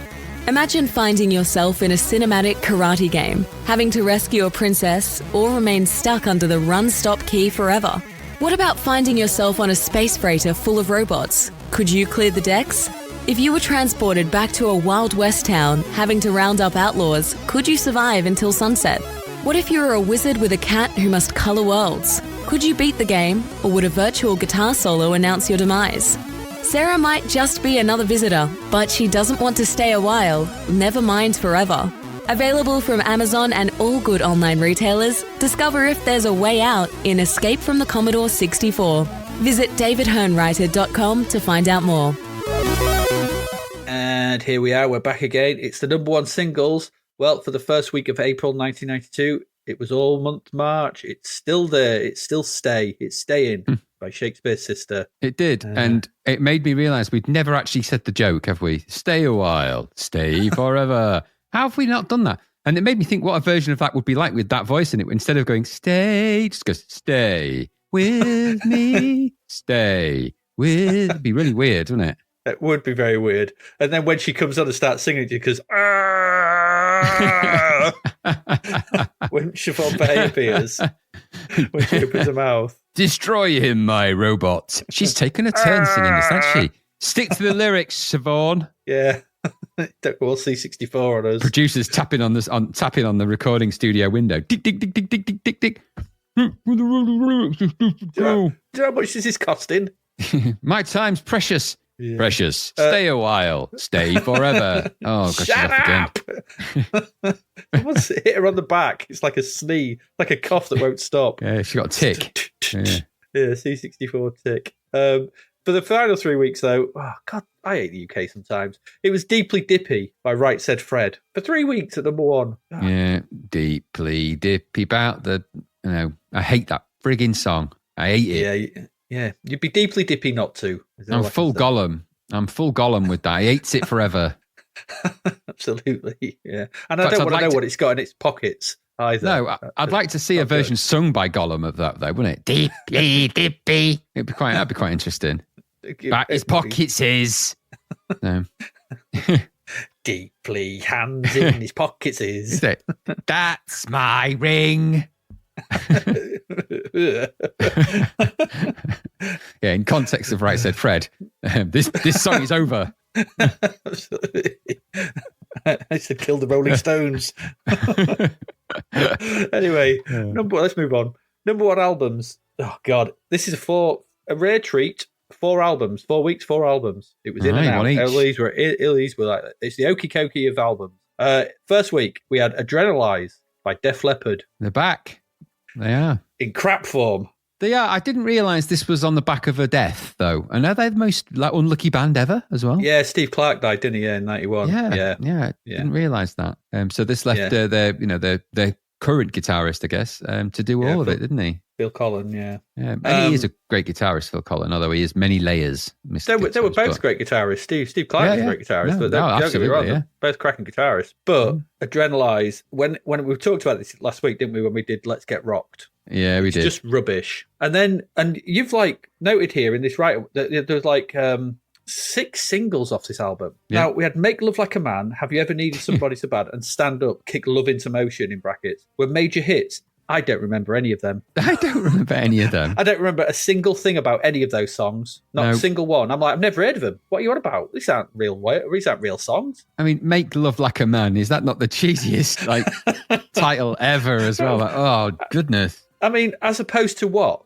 Make love a whale? Yes, make love like a... Just flop around in the sea. Make love like a dog. Well, make love like a... I don't know. Make love like a... I can't... Hamster, what else chicken? can I do? Like a fly. I don't know. Was it good for you? I can talk. This changes everything. Oh, squashed. No. He has a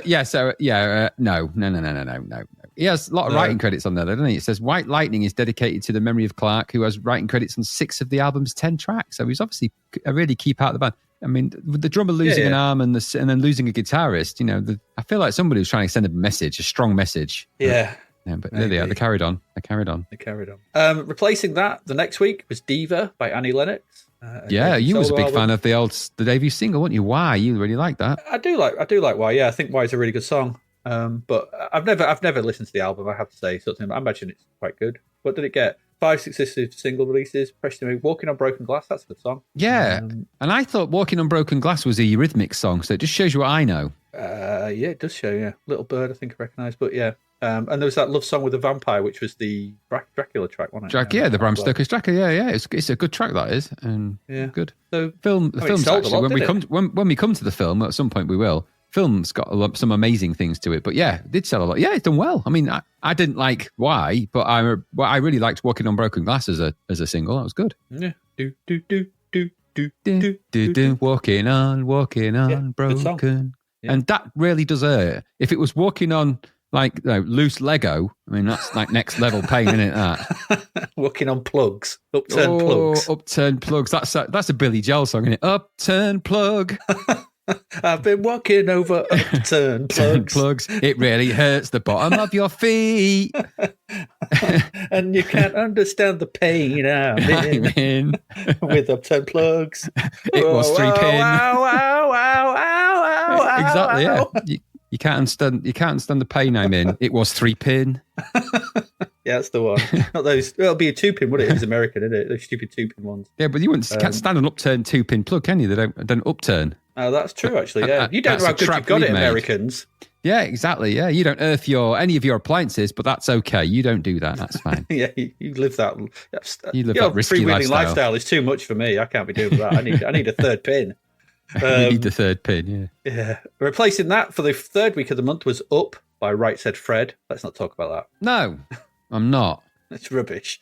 And finally, for the last week of the month, it was Wish by The Cure, their ninth studio album. It's all right, this album. It's not bad. It's just there's just a few too many tracks in it that are a bit light. I mean, Friday I'm in Love's done this, which is good, but the best parts of this album are when they're being The Cure, which I know sounds weird, but it's like those darker, longer, more sort of interesting tracks. Which when they kind of do the shorter, poppier tracks, I don't feel it's as good as it could be. No, and there was a little twist in the nail, wasn't there, for that? Because it says Wish was recorded on 48 tracks and almost everything was used. Robert Smith also revealed the hit song Friday I'm in Love was accidentally sped up a quarter tone sharp on the tape, halfway between D and E flat. Smith commented on the speeding up of the tape of the song in 1993 interview, and he said, "That was an accident. I was playing with the vary speed and forgot to turn it off.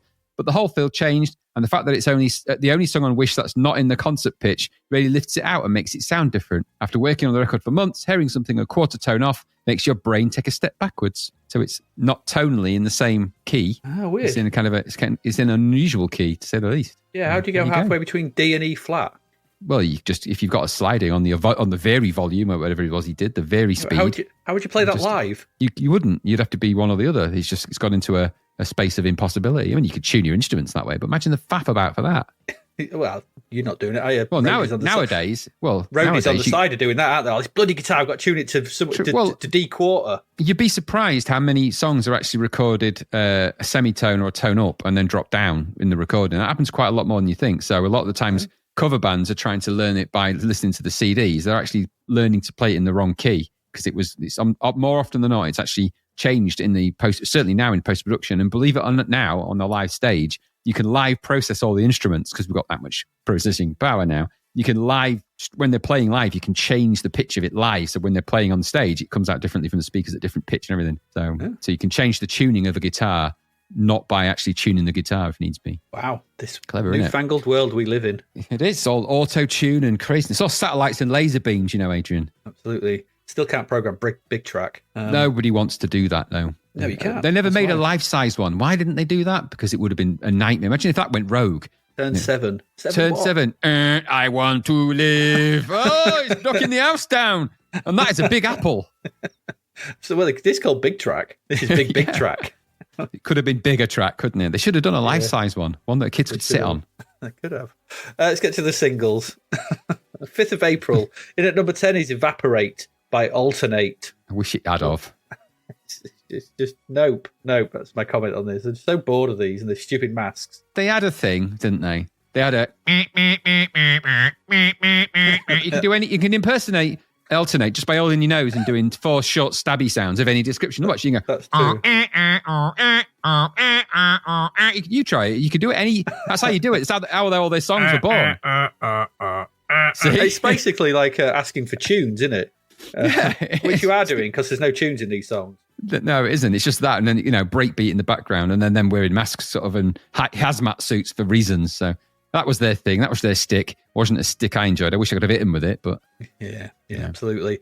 And at number 17 is Viva Las Vegas by ZZ Top. Viva, yeah, of course, and Elvis cover, isn't it? Really? Yeah. One hears such music, and what can one say but ZZ Top? Beard.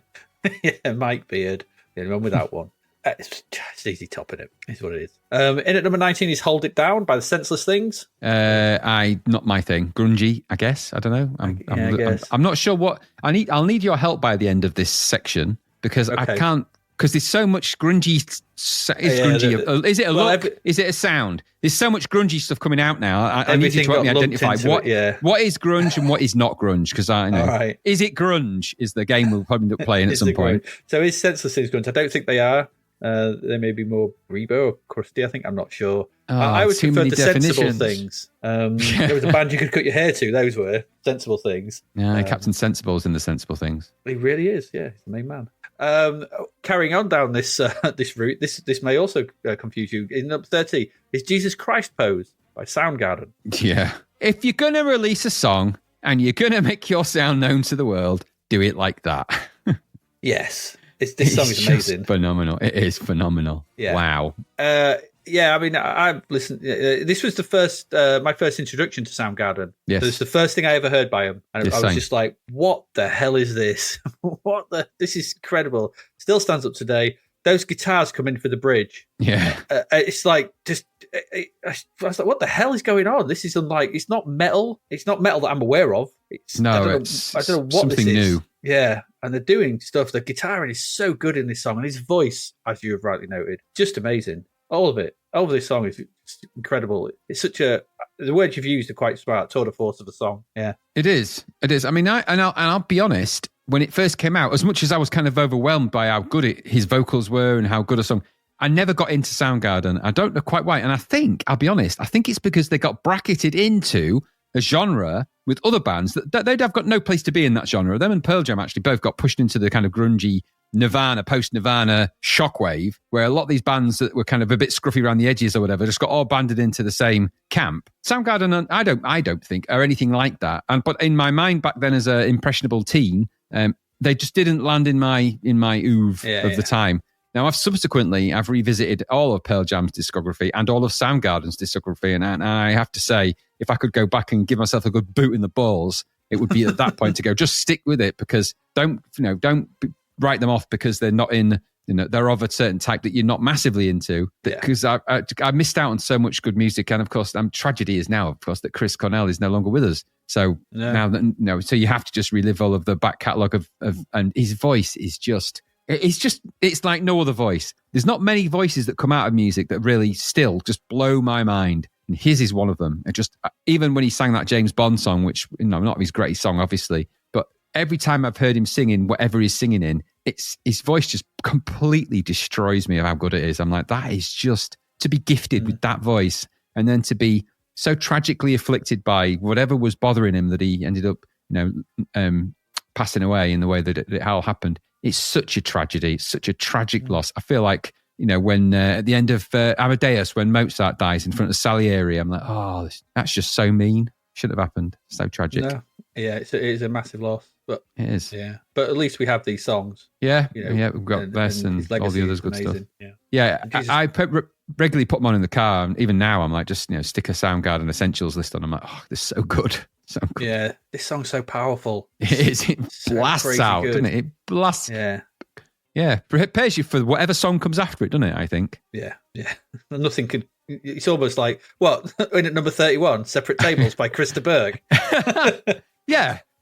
It certainly put that into perspective when I was going through this list. Yeah. Yeah. Boring MOR dullness. I didn't like it. Oh, no surprise. Miserable bastard he is. Yeah. Yeah, it's so dull, isn't it? Yeah, it's a dull song entirely built around him being miserable. I'm sat on my own at a table. I have separate tables from everyone else. You're a miserable shitbag, that's why. And your hair and eyebrows disturbed me beyond many things. This is just sort them out. Sort it out. You've got a lot of money. Go see someone to prune them a bit. He's not the only person in this episode of this music sequence that needs bloody Barbary. We'll soon come across a couple more, let me tell you. We probably will. But in at number 32 is Popscene by Blur. The Shadmocks. The Mooks, the Mocks. Yeah, they are. They're singing Mockneys, aren't they? They're kind of Cockney punks. They're the kunks. Yeah. They're okay. This song is okay, but I can't help but feel it's a marketing scam at this point. I disagree with that. I think their onward stuff proved they weren't, sort of thing. I think that they just got pigeonholed their first album into a movement, kind of like Soundgarden did. They did a song that was in there and they just got shoved in with it. And I don't think they are. I don't know. Second album onwards, they did their own thing. And there's a note, there's something on the, I found this quite interesting. I never knew this sort of thing. They were £60,000 in debt before this was coming out. So, the low chart placing for this game was a real confidence blow. The Food record boss Andy Ross said, "We were totally devastated. We thought it was a great single, brilliant single. The band have since said the popularity of American grunge music contributed to the single's failure. I can kind of see a bit. They felt the song had a very British feel. Guitarist Graham Cochran said it was the van that really fucked Popscene up. It said the experience of recording Popscene led the band to believe they should simply play music in their own style, not worry about trends. The Britishness of Popscene carried over to the group's second album, Modern Life is Rubbish, which is actually a pretty good album and is very much different, very different to Leisure. Was Leisure the first one? And it's a very different sound and it's very different outlook and lyrically more interesting. And so, I think Popscene is the step they needed to go into where they wanted to go. Yeah, I mean, I prefer the Graham Coxon variation of Blur because I like Graham Coxon stuff because he brings kind of a really nice, he brings a loud guitar to most things, actually. His guitars are really loud. Yeah. And I like that about him. But I just didn't like the whole, the lucky people kind of, whoop-de-doo, Cockney geezers that they became. I'm like, no, thanks. And they played into that. That's not something that was a marketing gimmick that they played into. Fair enough. But I mean, so I'm not going to, Park Life and all that aside, this period where they go into, Modern Life is Rubbish is they're quite an interesting band at this point, which again, I didn't like at the time because I just lumped them in with Manchester stuff because of She's, whatever it is, not She So High. There's the only one I know, is it? That was that. Yeah. Whatever it was, one I know. No, that's not that. That in then. No, what's the Blur's first one? I can't remember off the top of my head. Anyway, the one they came out with, it sort of launched with. Manchester is. There's No Other Way. That's the one. There's no other way. Is that them? Yes, that's their first song. There's no other way. And that put them in that Manchester bracket for me, which I didn't particularly like. It was only later I came back to listen to Modern Life is Rubbish and went, oh God, it's nothing like it. They were very different. But anyway, what they are. Similarly, number 33, I Am the Resurrection by the Stone Roses. Didn't really appreciate it at the time in that space. Gone back and reappreciated them and do like do like them very much. Not the first album especially. Big song, this one of theirs, wasn't it? It was all over the shop, wasn't it? Yeah, Gulliver's Gold. Yes, which we didn't put on here, but it definitely was. Just a note here, hats off to Manny, the bassist. He passed away a few days ago on the 20th of November. He did. He's only 63. No age, is it? No age, that. Nope. No age at all. Really sad, that is. And it is a popular one of theirs. The bass and drums in this are so good when they sort of all build they are. And the guitar. It's just a great. Again, I said this before about the last one. You could just hear they're just better musically than all their contemporaries. They just were an hour and were whatever. Yeah. I do still think the ending for this goes on far too long. It's a real time to get off the dance floor and have a pint, and you still have time to get back. Number 35 is Am I the Same Girl by Swing Out Sister. Yes, change of look for Swing Out Sister. Came out of nowhere, this. Not my thing. I didn't know they were still going. No, I don't know that they were. I'm not sure if this wasn't an attempt to sort of bring them into the 90s because they changed her look, made it a lot more about her. She had that big giant mouth, remember, from Break Out. So that was the song I remember them for, and then this one was kind of a nondescript song. She was nice bland looking in it, but it is very bland, and it was never going to do very well, I don't think. No. Number 36 is I Feel You by Love Decade. Hour of shite. Yeah, and that video, settle on a shot. Why is everything purple? Floaty and fadey and smoky and annoying. I'm like, just I can't focus on anything. I felt like I was trapped in like a dream. Couldn't get out of it. It's horrible. A rubbish one as well with crap music. In at number 47 is Pass the Mic by Beastie Boys.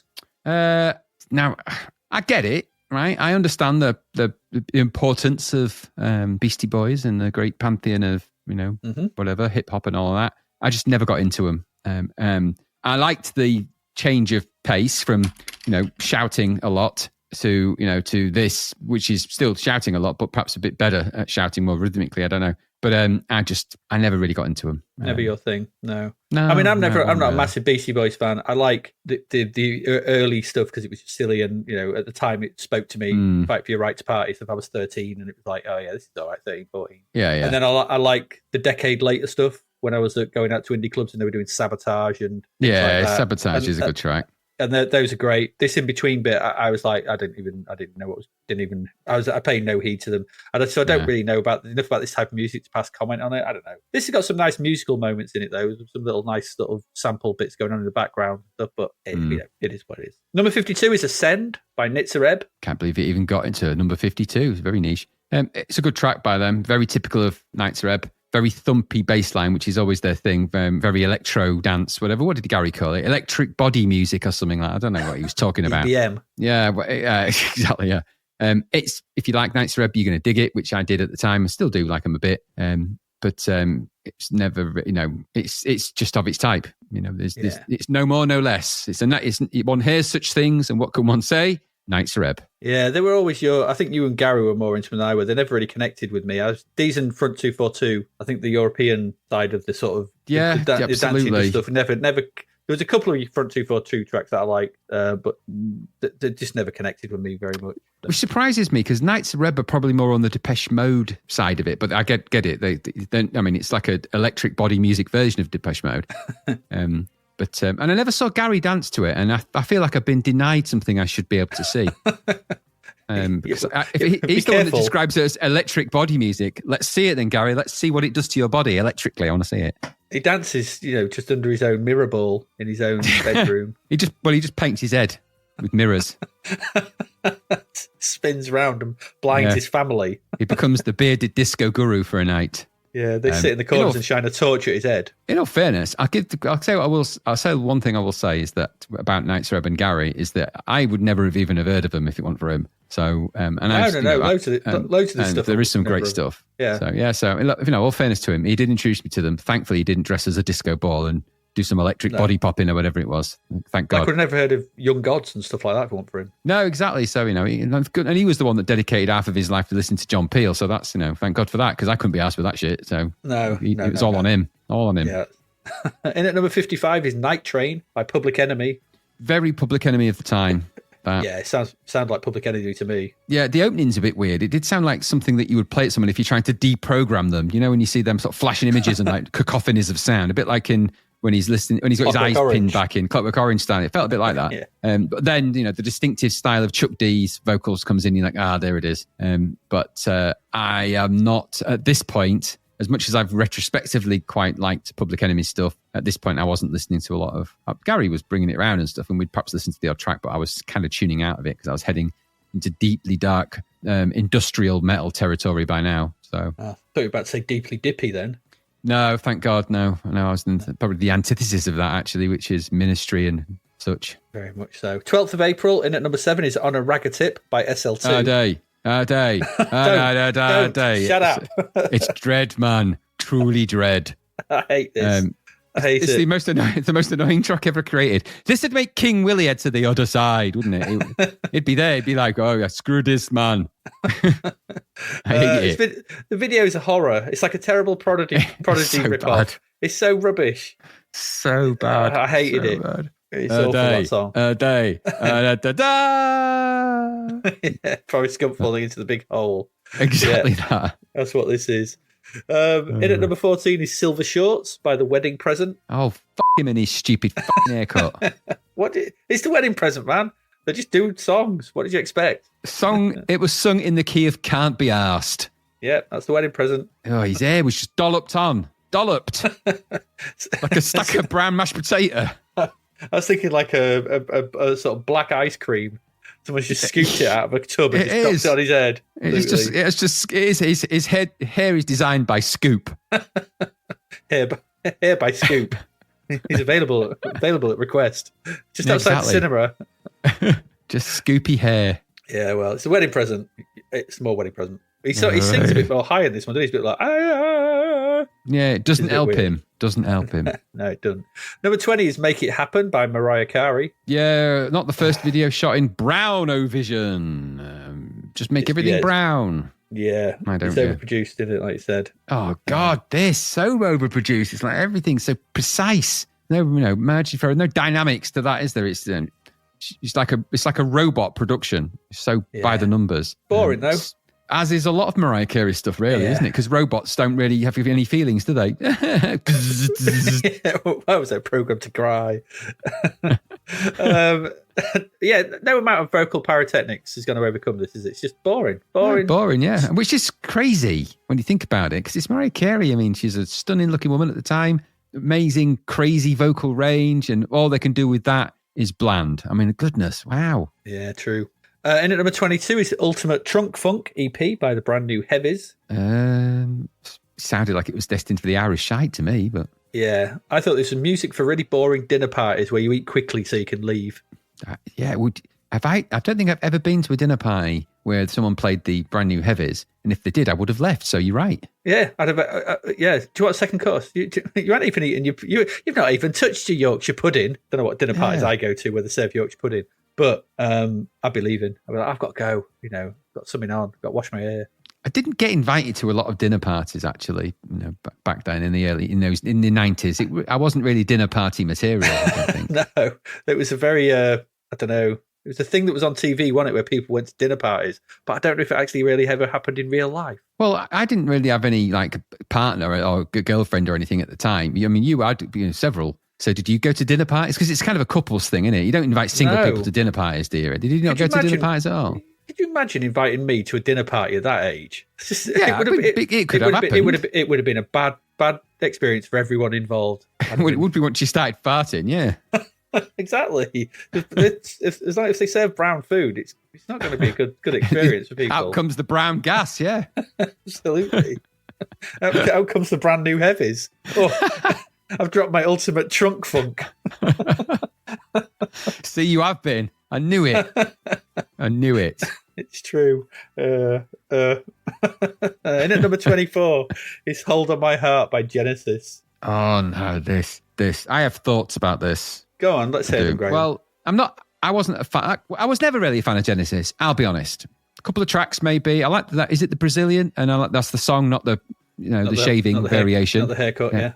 Not the haircut, yeah. Which, is ironic for this.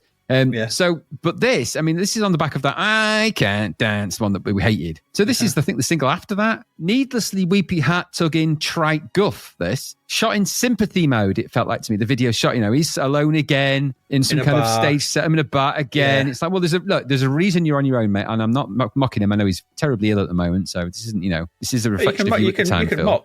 You can mock past him. But really, the only thing I learned from this is the extent a bald man can actually grow a mullet, which is quite extensive. And all I thought when I was watching it was, he needs immediate Barbary intervention. Stat.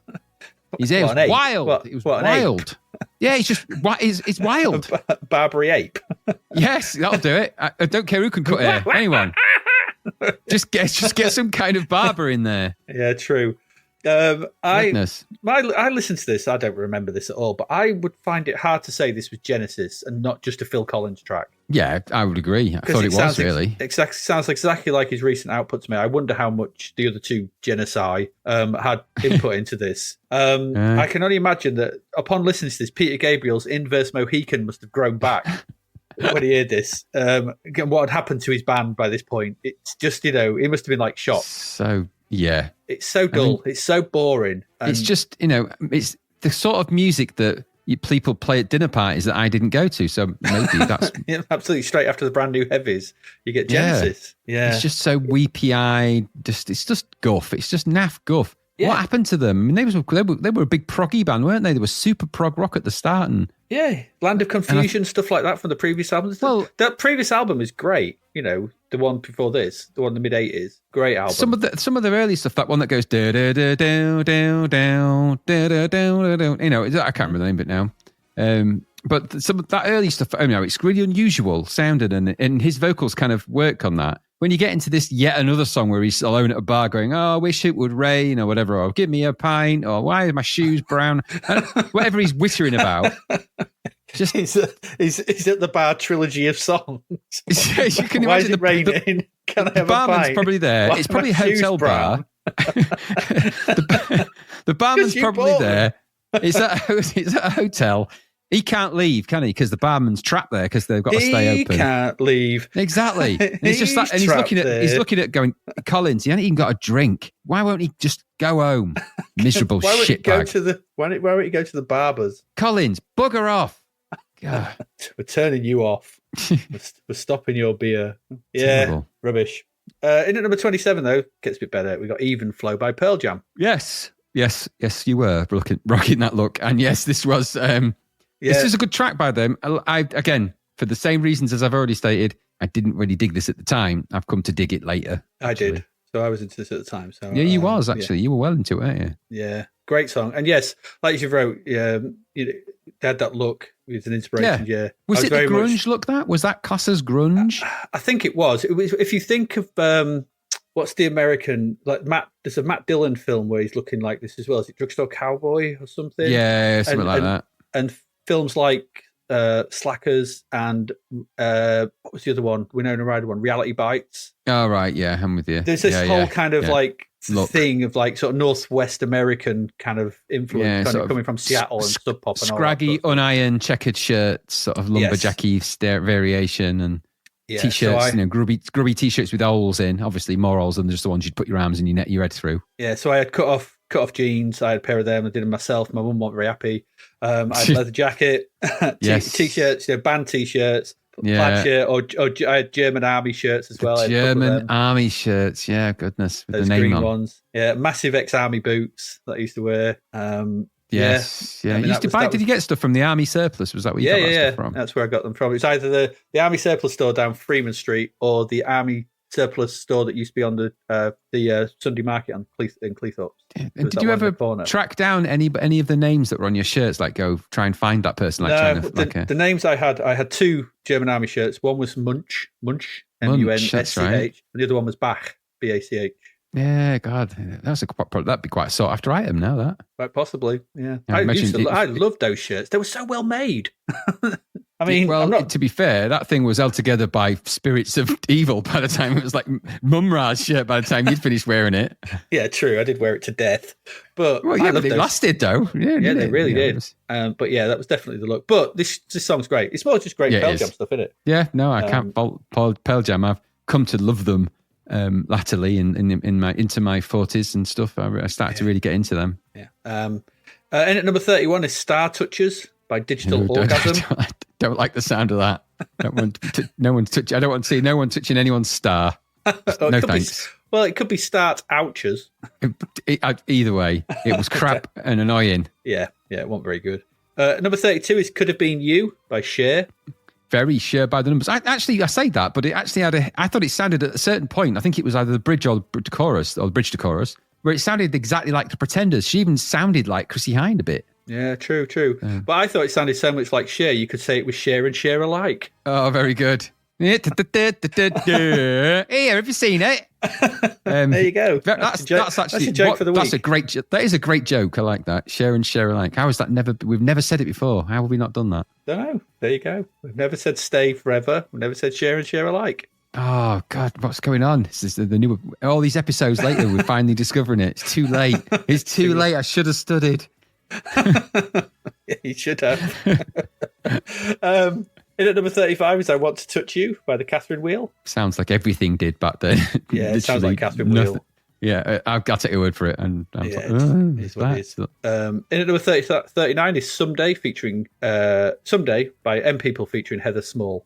Yeah, immediately recognisable piano in it, but it sounds like someone was just... It sounded like a song and lyrics that didn't actually were never constructed to be together. So just ended up being Dreary Hour of Shite Fodder, which may be the formula. I don't know. I've been trying to identify the formula for that, and that may be it. Yeah. I mean, that description could be written for every M People song, as far as I'm aware. But yeah, I mean, I quite liked a couple of their songs. You know, there was Moving On Up, which is quite a popular little number, isn't it? So I could electric body dance, whatever it was Gary called it to that. electric body movement.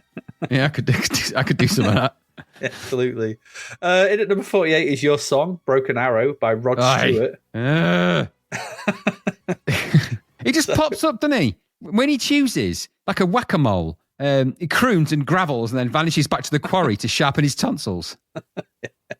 Yep. As you rightly said, another video shot with the Brownomatic camera. Yeah. Yeah. Brownovision. Yeah. After listening to this, I need my back wall recoated. It's been chiseled off. But did you see that shot in the video, which I've got a screen grab of there? Yes. Did you think he's Batman?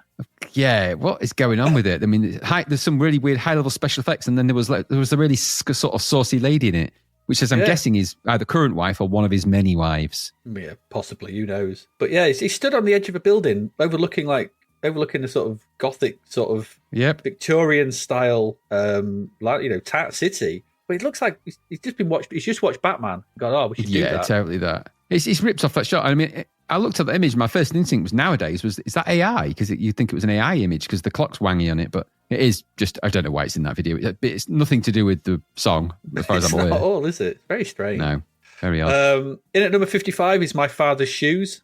Why Are My Shoes Brown? By Level 42. Bit of a departure. Bit of a departure for them, wasn't it, this? Weird quasi-gypsy jazz meets folk. I'm like, what happened? Yeah, so I don't know. I think they've gone down several levels. This is more like level 26, I think. This one. they've debuffed.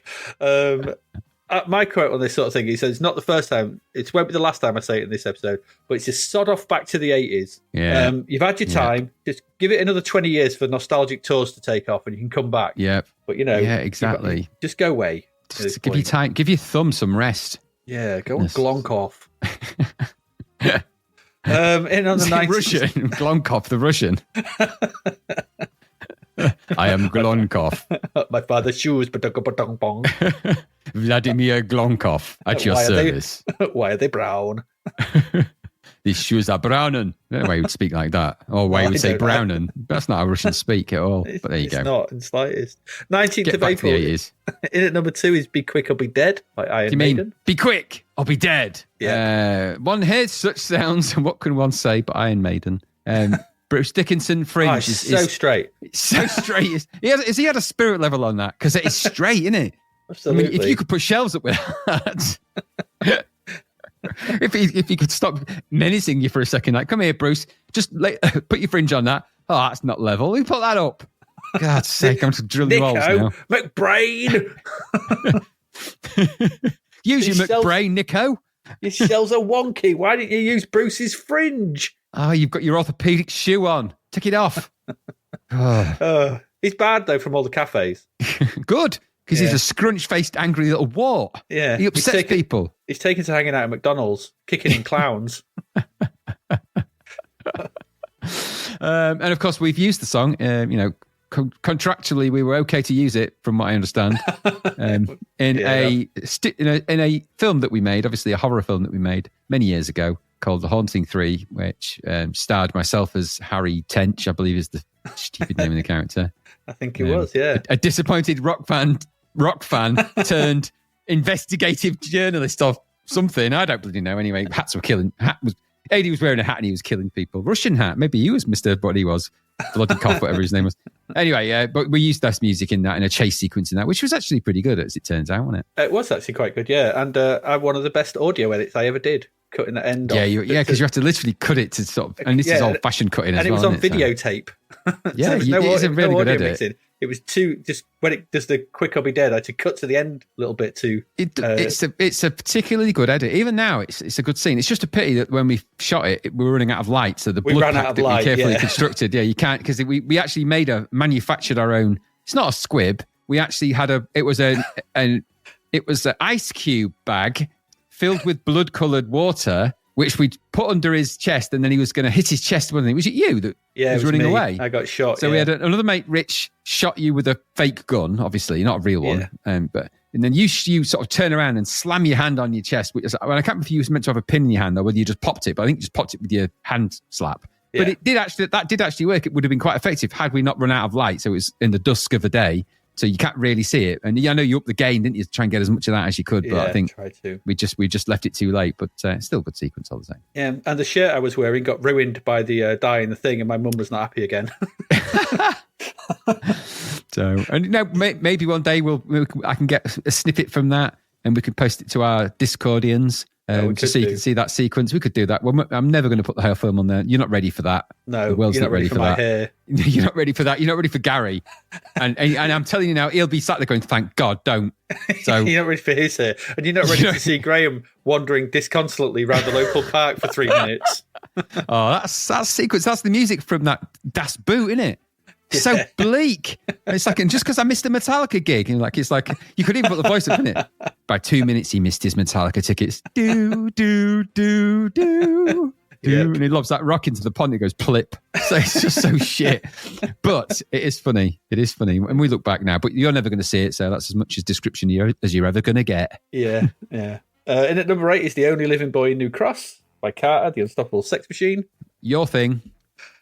Yeah, I love this song. Absolutely love it. What a song. What a video. There's just, from that intro, when it kicks in, the guitars kick in, the bass line, it's one of my favourite songs from that period of time. Wow. It makes the hairs rise up in my arms. There's just something about this tune. I don't know what it is. And it's just the people dancing in the video. It just makes me so nostalgic. It's like just someone just goes, here, have some nostalgia straight in your veins. It's like, this thing. I adore it. I know it's a simple song. There's just something about it. It gets me every single time I hear it. There's just a joyousness to this song that makes me think this song kind of encapsulates us at 20, young 20-odd-year-old going to Gulliver's, going out, loads of people that look like us. They were all the sort of kind of same sort of styles and stuff, and just being in that crowd. This song just does it, and that video does it really well. So. Do you know, I'm so tempted now to just edit this so that I just go, so let's talk about Dancing on the Ceiling by Lionel Richie. And then you introduce that. We're on the same room, dancing away. It was just, all in the same clothes. You could do a lot worse than Lionel Richie's Dancing on the Ceiling. True, I could. But to be fair, yeah, and I was never into Carter, but I know you were. And that's great that you still like that song like that. I think it's cool. Yeah, it really does. Good. Gets me in the feels. Stick to your guns. That's good. Yeah, I do. Number 9 is The Days of Pearly Spencer by Mark Almond.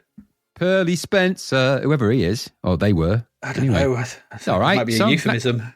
I suspect it might be. Give him the old Pearly Spencer. Ugh, no thanks. Yeah, absolutely. I always thought it had a nice vocal performance and arrangement for this. It's quite it's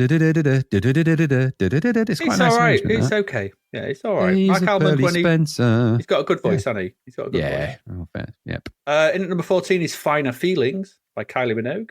Kylie, isn't it? This one, Irish Shite though, isn't it? Destined for the Irish Shite. Very arty video, wasn't it? Very arty. Black and White for mood, Paris for the romantic vibes, semi-naked in front of a fireplace because of sexy. Yeah, very arty. Very French. Yeah, it is quite arty. Not very interesting song though, sadly. Absolutely. I was hoping for a freeze frame like Gary's film. At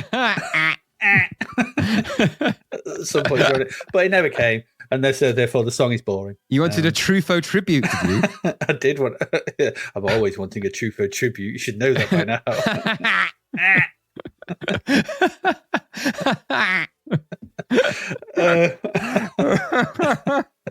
In at number 20.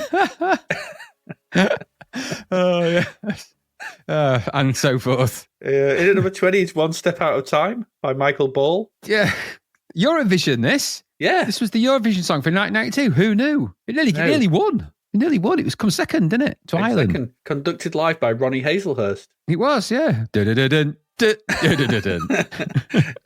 Michael Ball comes out, only fools and horses now. He's like, so, do you think you could help us, Mr. Hazelhurst? He's like, Eurovision song, Eurovision song, Eurovision song, Eurovision song, Yes, I can help you. I can help you. I can help you. I can help you. Just talk, I can help you. Idiot. Stop singing in little songs. Like, I imagine he can't. Yeah, probably can't. But the video for this, when he walks on, I laughed so hard, and he does the old triple point before he sings.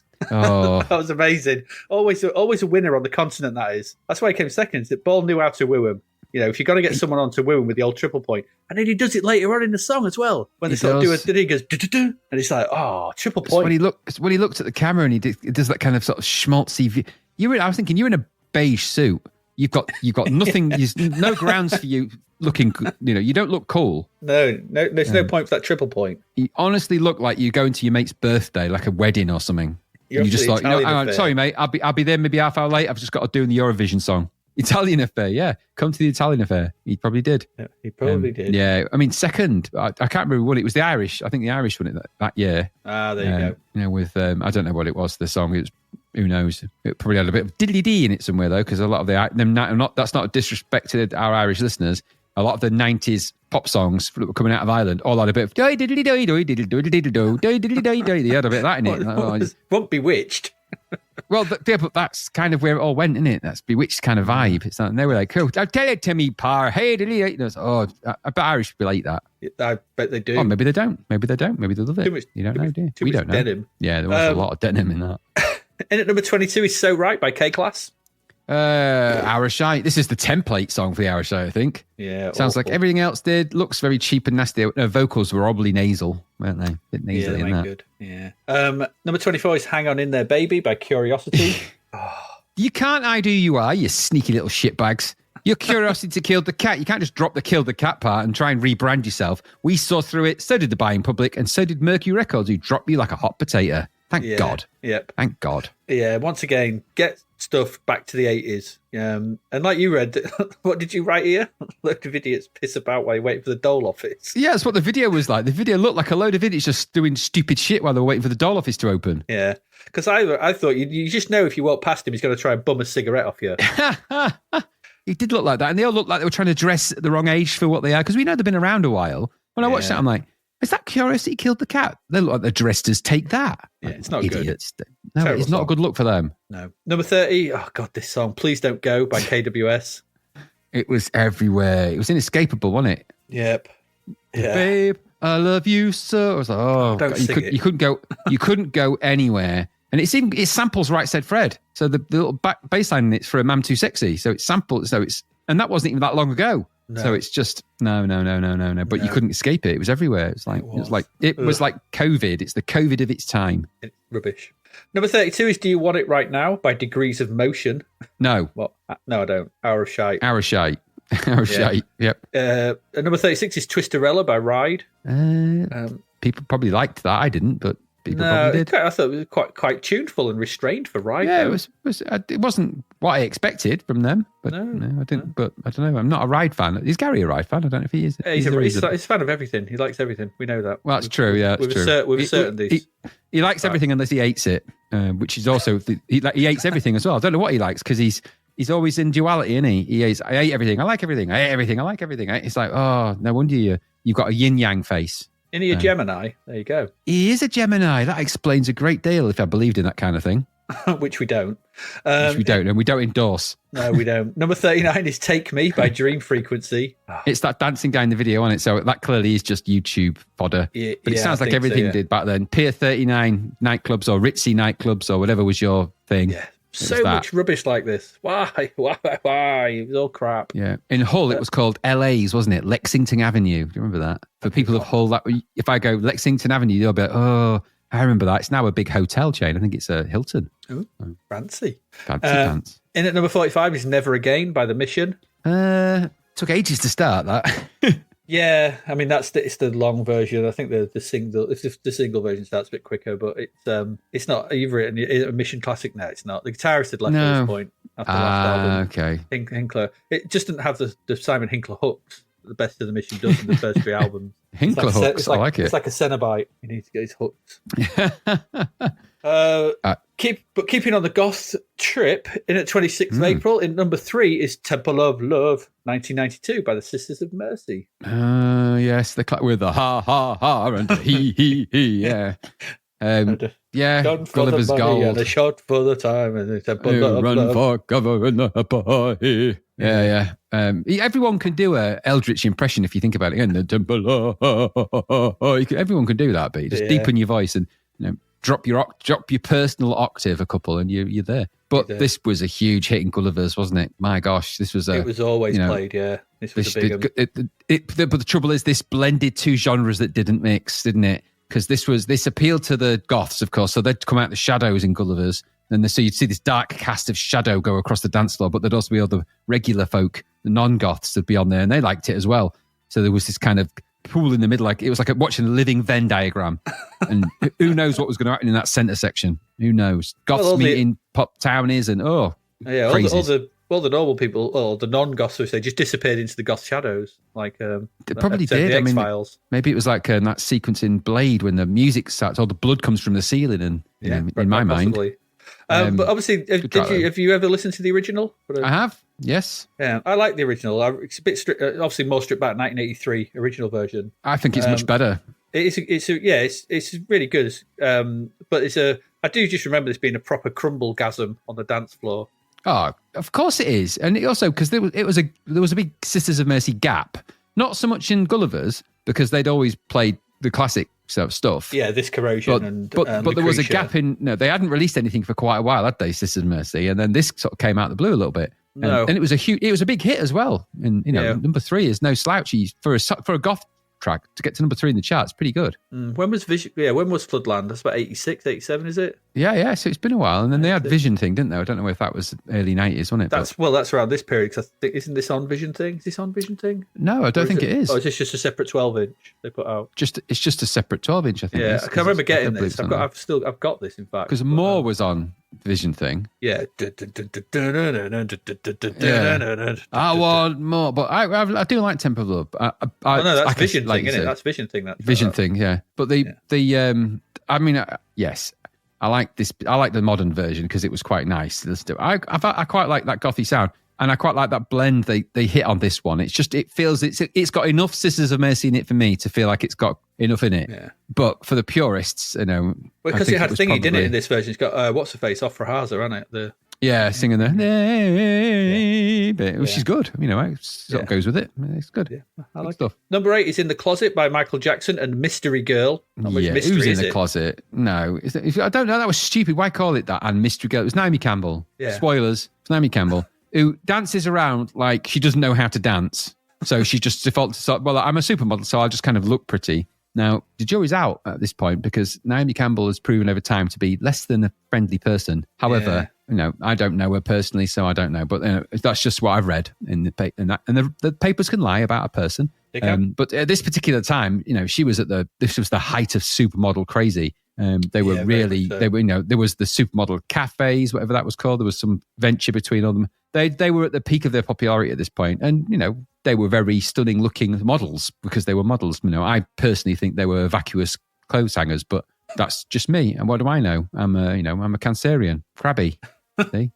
not that we actually believe in any of that because we don't. We don't endorse it. Yeah. But rhythmically though, the production I think is good. Yeah, you said it's robotic. I mean, I get that. I just don't like this song. It sounds like an attempt to outdo Janet's Rhythm Nation to me. Yeah, I wondered if it was the same producer, to be honest, because it sounds like that, and it also has the sound of latterly of Britney Spears' track "Slave," which sounds a lot like that.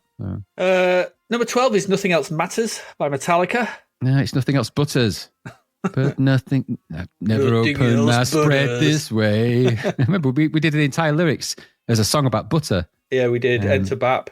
Yeah, Nothing Else Butters. It's such a good idea for a song, that parody song. Anyway, but this is a good song, isn't it, really? Yes. Yeah, it is. It's very good. I think it might be my favourite off the album, actually. I think that or The Unforgiven, one of the two. It's got some good hee-hees. Yeah, it does a bit, actually, yeah. And a killer solo, though. Oh, the solo is good, yeah. That's Kirk Hammett, isn't it? It's very good. Yeah, and of course every guitarist... I believe it is, yeah. Yeah, every guitarist learns to play, don't they, this particular intro, because it's pretty easy, actually. Mostly open strings, hard. I think. Yeah, it is. Number 17 is Song... Well, unlike this thing, number 17 is Song for Love by Extreme. Oh... I mean, I'm just going to come in here and go, what's gone with the vocals here? I'm sure he's out of tune quite badly. He's not it's good. Terrible. I mean, they said the vocals on this were done. Put them back in. They're not done yet. No. It's painful to listen to. It's a horrible, awful song for love. It reminded me that being made of scarves, whatever we decided he was made of, I couldn't remember if he was the scarves or he was the spaghetti or he was the... whatever he is, fondue. I don't know. Spaghetti is Mick Jagger. I think scarves was Steven Tyler, wasn't it? Steve Tyler, innit? So what was he made of, this guy? I don't know. Because he kind of lives in Steve Tyler's shadow. Maybe he's just made of string. I don't know. But he couldn't write a decent song to save his life, let alone sing it. You've got one of the world's greatest guitarists in your band, and this is what you produce with that guy. Slap yourself in the front of the mirror 50 times.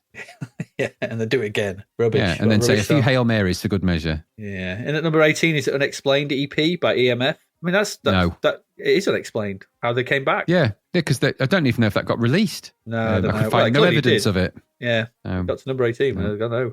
Number 23 is Workaholic by Two Unlimited. Shite kids fodder, really. Yeah, rubbish. Just rubbish. Yeah, 24 is a Remedy by the Black Crowes. Boom, boom, boom, boom. So much honk and tonk again. It is. It's the Strolling Rones, isn't it? Yeah. Well, I just thought that the Rolling Stones, the Strolling Stones is what they are now, isn't it? Yeah, not so true. Much rolling as they're strolling about with Zimmer frames. Yep. Yeah, just a rip off of the. It's almost litigious. Yeah, I mean they sound okay, but they sound like another band. Yeah. Number 26 is Love Is Holy by Kim Wilde. Yeah. A lot of Hairspray. Loads. Destined for the middle of the charts, though, isn't it? Never going to go. Yeah, totally. Which is a shame. No, I was thinking about Kim Wilde, and not in the way you're probably thinking after I've said that statement, not in a Gary way, and so she was always watchable and actually quite the decent artist. She just never seemed to quite find her mojo after that first album, those first few songs, Kids in America and a couple of the other ones, and she sort of hit the ground running really with that. And it was a big hit in America, which is unusual for British artists. Of course, it was called The Kids in America, which helped. Wasn't it because she signed up with Saw? I don't know. Something clearly went wrong, didn't it? I think she was with Stop Aching and Waterman once you for a while. That's probably why. I'm sure she was. I'm sure we said this before. She's a good singer and a good artist, and she was very striking looking. I mean, she had everything there. I just maybe I'm wrong, and maybe there's whole side to with all of her success I'm just not seeing. But I've always thought. And Kim, if you listen to this podcast, and you probably aren't, but I always thought you deserved a lot better than you got in terms of popularity. You deserve to be far more popular than, you are popular, but you deserve to be like one of the British sort of superstars. I always think is what Kim Wilde should have been. Because she really flew the flag for us with some great early songs. And I don't care what anyone says, Kids in America is one of the greatest songs to come out of the 80s. So. Yeah, it's a great song. I don't know why she was with Stop Aching and Waterman. I thought she was, but maybe not. Yeah. I don't know. Yeah, she just never seemed to build on that, did they? No. In at number 35 is Weekender by Flowered Up. I don't know what is this. I don't know. Is it? Annoying? Crap? Was it people doing community service? I don't know what it was. Looked like it. Looked like all three. It looked like a room full of Asbos that had been given something to do. Yeah. I don't know. And number 38 is Everywhere I Go by Isotonic. Hour-shite. Finally, at number 61 is The Majesty of Rock by Spinal Tap. Joke maybe stretching a bit too far, but I really like this song. Actually, I really like this song. It's so stupid. Yeah, but it's quite catchy and just is the right thing. There's loads of things in this that make me laugh. The infinite wall of Marshalls just cracks me up. Some of the lyrics, the farmer takes a wife, the barber takes a pole, right at the end. There's loads of great lyrics in this song. His guitar I think it's got a speedometer on it. I think. Yeah, there's just loads of funny bits in it. There's just loads of great bits in this song. Yeah, like that's my point. She still has been tripping, I think it's actually a pretty good song. I think. I suppose it's. I know you might not like it, but I really do. I really do. I don't dislike it. I just think it's just. I think I much prefer the Big Bottom and the Stonehenge, and that's Spinal Tap. I still watch and remember, and I'm trying not to block out the recent film. So I ain't seen it yet. Still. I'll watch it at some point. There we go. That's the singles. Let's just whip through the albums quickly. It's just the albums. In at number 1, 5th of April. Number 1 we've already talked about. That's Adrenalized by Def Leppard. It is. It was, and we did. We did. In at number 4 is 0898 by The Beautiful South. No, it's more Smugness. Number 11 is Dry by PJ Harvey. Debut album. Probably is dry though. Certainly wouldn't have been on my radar. Yeah, this has got Sheen and a Gig on it, I guess, which was going to be interesting. But I was never into PJ Harvey too much at the time. No, I did like Sheen and a Gig, but that's about it. Number 15 is Motown's Greatest Hits by The Temptations. I don't doubt that it is. I don't doubt. Number 25 is Night Calls by Joe Cocker. 13th studio album by the old Cocker. Yeah, it's got some good songs on it that I didn't listen to, and it was produced by people I've never heard of in a city I've never been to. Yeah, there's a DTS edition of the album, Graham. It was released in the UK in 1998. DTS. Yes. DTS sound. DTS Cocker. That sounds like a copper, doesn't it? Like monkfish. DTS, cop at your service. In at number 27 is Laser Guided Melodies by Spiritualized. It's their debut album. Yeah. So. Again, a band I was aware of, but never clicked with. Number 51 is Break Like the Wind by Spinal Tap. Yeah. Funny enough, I suppose. The CD was packaged in an 18-inch extra long box as a satire against the controversial packaging policies of long boxes, which was increasingly criticised as unnecessary and wasteful. The album notes are by Steely Dan's Walter Becker, who spends the entire page highlighting the crossly phased linear ionic induction voice processor system and ignoring the band and music entirely. Okay. Yeah, they do when they do it good. It's a funny album. That it's got there's Break Like the Wind on that album, obviously, and there's it's quite funny in its own way. Yeah. 12th of April, in at number 1 was Diva by Annie Lennox. Yeah, we talked about that. Number 14 is Gallus by Gun. Yeah, no, I don't like Gun. No, we don't. No. Number 15 is Extras by The Jam, compilation. Rarities, B-sides and Rarities and unreleased. Yep. In at number 39 is Too Blind to See It by Kim Sims. Too blind to see it, too blind to see what you were doing. Yeah, that. Yeah. 19th of April, in at number 3 is Volume 3, Just Ride by Soul to Soul. Yeah. It's going to sound exactly like the others, isn't it? Yep. You know it. Number 6 is Greatest Hits by ZZ Top. I'm guessing it's the Greatest Hits. Yep. Number 13 is The Commitments Volume 2 by The Commitments. Yeah, based on the success of the first Commitments album, they recorded a load of other tracks sung of other people, sung by the band from the film, and then released it as a Volume 2. There you go. Yeah, that teat was well milked. Oh, it was. It was rusty and taut by the time they'd finished. Absolutely. It ran Peaked. dry by the end of this. There was no liquid left in that. It's just pumping dust out. Yeah, and from that emerged Roger Moore, weirdly. Hello. Put it back in. Push it back in. I wish he'd Roger less. In at number 20, why have we never made that joke? It's a revelation, this episode. Or maybe we did. 208 episodes in, and I should have studied. Yeah, number 24 is The Comfort Zone by Vanessa Williams. I'm sorry, the physics are all wrong on that. But other than the stupidity of, the sun does not go around the moon, other than songs like that, it's all good. Number 37 is Wrapped in Remixes, Salt and Pepper. Yeah, remix stuff by them. Yeah, so I guess it's sort of, different spices, isn't it? 5 Spice and, I don't know, other things. Yeah. Number 39 is Bad Motorfinger, Soundgarden's third album. Yes. Very good. Yeah, it is a very good album, that is. Yeah. And like I said, the focus on the Seattle grunge scene helped bring attention to Bad Motorfinger and the singles Outside and Rusty Cage. Yeah. Yes. So, I didn't know it was their third album, if I'm honest. They just weren't anything over here. We'd never heard of them, had they? No. There was a bit of a resistance to them over in the UK. They didn't fit the UK oeuvre, did they? And they weren't top of the pops friendly, really. No. 26th of April, in at number 1 was Wish by The Cure. Aye, there it is. In at number 23 is Who, the very best of Foreigner by Foreigner. Listen to that album, just take your time with it. Take a little time. And you can get back on top. Little time to think it. Who. In at number 2. And finally, go on. I'm just going to say, I watched that actually in preparation for this, because every time I see, it's almost like an internal rule. If I see Foreigner when we're doing all these things, I have to watch that back on top clip of Lemmy's show. I have to watch it, and it always makes me, because his little joke he does, it is really crap, and it's this way he's made sort of do that nervous laugh and then sort of look away, and it's this disappointment in his face is brilliant. It's such a brilliant little sketch. Yep.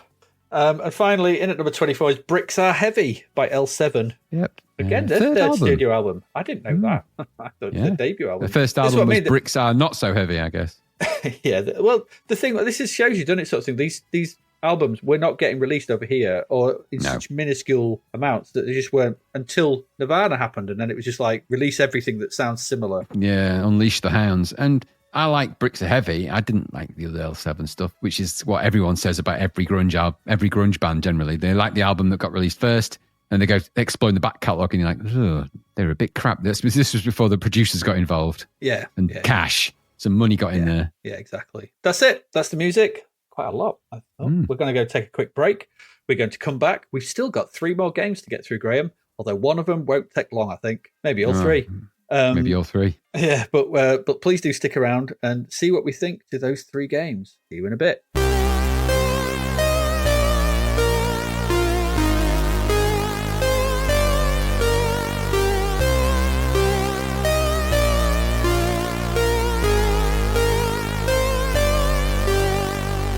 The novel Escape from the Commodore 64 by David Hearn is out now.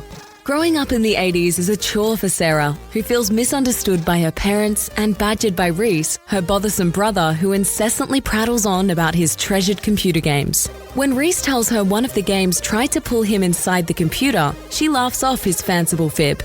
She waggles the joystick to disprove his fairy tale and is pulled into the computer. Now trapped in games she'd never had any interest in playing, how can she possibly beat them? With the help of feisty Nell, another trapped player, can Sarah find her way back home, or is it game over? An evil madman, a hostile planet, bloodthirsty robots, a never-ending throng of karate experts, and relentless digital soldiers will do their best to ensure Sarah never escapes. Available from Amazon and all good online retailers, find out if there's a way out of the beige bread bin of betrayal for Sarah in Escape from the Commodore 64.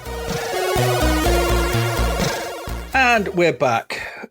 for 3 more games from April 1992. And the first one, well, this is Jimmy's Soccer Manager. Glad you finally got a bloody football game. I did. And I'm just going to start now and say I don't think this is going to take long. No. I don't think it is. Might be longer than you think, but it's not going to take that long. It's Jimmy's Soccer Manager. Question I had, who bloody hell was Jimmy? I saw some reference that it was Jimmy Greaves, but I was like, nah, it's nothing to do with Jimmy Greaves. He wouldn't put his name to this. Turns out, though, the Spectrum original of this was made by Jim Scott. That's him then. That's old Jimmy. Jimmy. $3.99 this was. Got 40%. Anyway, why anyone thought, though, that it was necessary to port Jimmy's game to the Amstrad and the C64 is beyond me. I don't understand. I do not understand. Which brings me to the credits for the game, because this was released by Beyond Belief. I'm just going to let that sit there for a moment because I can't make it's too obvious. It's too easy. You know that fruit is so low that it's not worth it. That's borderline horse testicles in the face, that isn't it? Absolutely, that fruit's already on the floor. Just stepping in it. Beyond Belief. David J. Jolliffe did both the coding and graphics. Graphics, Graham.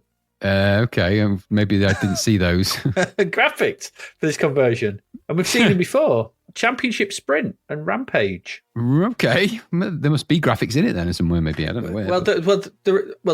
There is... Yeah, okay. We'll see him again soon, though, for a game called Devastating Blow. Oh, dear. I don't want to comment on that. No, But that gets, right, in this period of Zap, 10%. Oh, my gosh. So we've got that to look forward to. Could be the worst game ever. It might very well be. Anyway, back to Jimmy and his Soccer Manager game. When the game loads, this says weirdly, it says it was converted by the Ghost. Whoever that is. Who cares? What is this? We can get some in-game instructions. It says, do you want some instructions? You go, yes or no. And I go, yeah, all right, let's read these instructions then. Because I couldn't find anything like inlays or anything about this. It's just, it's one of them games that's just disappeared to the annals of time and with good cause. So the instructions, this is a few screens of them. And it says, you are in charge of a conference division team. The last manager got the sack as the team's performance left them third from bottom the previous season. The board is getting worried about the club's situation. It's up to you now. Clubs has got 2 S's in it. This is in-game. This is not like some lemon printout. Jimmy's Soccer Manager is a football management game that is based on realism. Right. It is as demanding as being is spelled B-E-I-B-G, a real manager, and is very difficult. Other management games are very easy after you have sussed a simple formula, but Jimmy's Soccer Manager depends... Well, it says, sussed a simple formula, but Jimmy's Soccer Manager, but is capital B... This is very annoying for me. Depends on a series of decisions, skill, and a lot of patience to succeed. Next page. It's the realism of the game that you'll notice most. Don't make these claims. Don't make them. No. The value of the players, skills of young players with a capital T after a comma, that mature, and the decline of great players because of age. Morale changes too, with a 1-0, depending on if you are playing injured with a capital I or not playing. What is he on about? There are scouts too that try to poach your good players to be their future stars, as well as the usual injuries, financial management, capital F, telephone calls with a double L and a capital T, buying and selling, etc. Keys, just follow on-screen instructions or press highlighted keys shown on the screen. Then there's some hints and tips. It says, have patience. You will probably lose your first couple of games, but stick with it. Your squad will mature together. Always buy young players. Their skill will increase every game. Be careful of your older players because their skill and value will drop. Always try and keep a 13-man squad in case of injuries. Keep a check on morale. A good player with bad morale could let the team down. Oh, that's nonsense. Good. None of it means anything. It's just rubbish.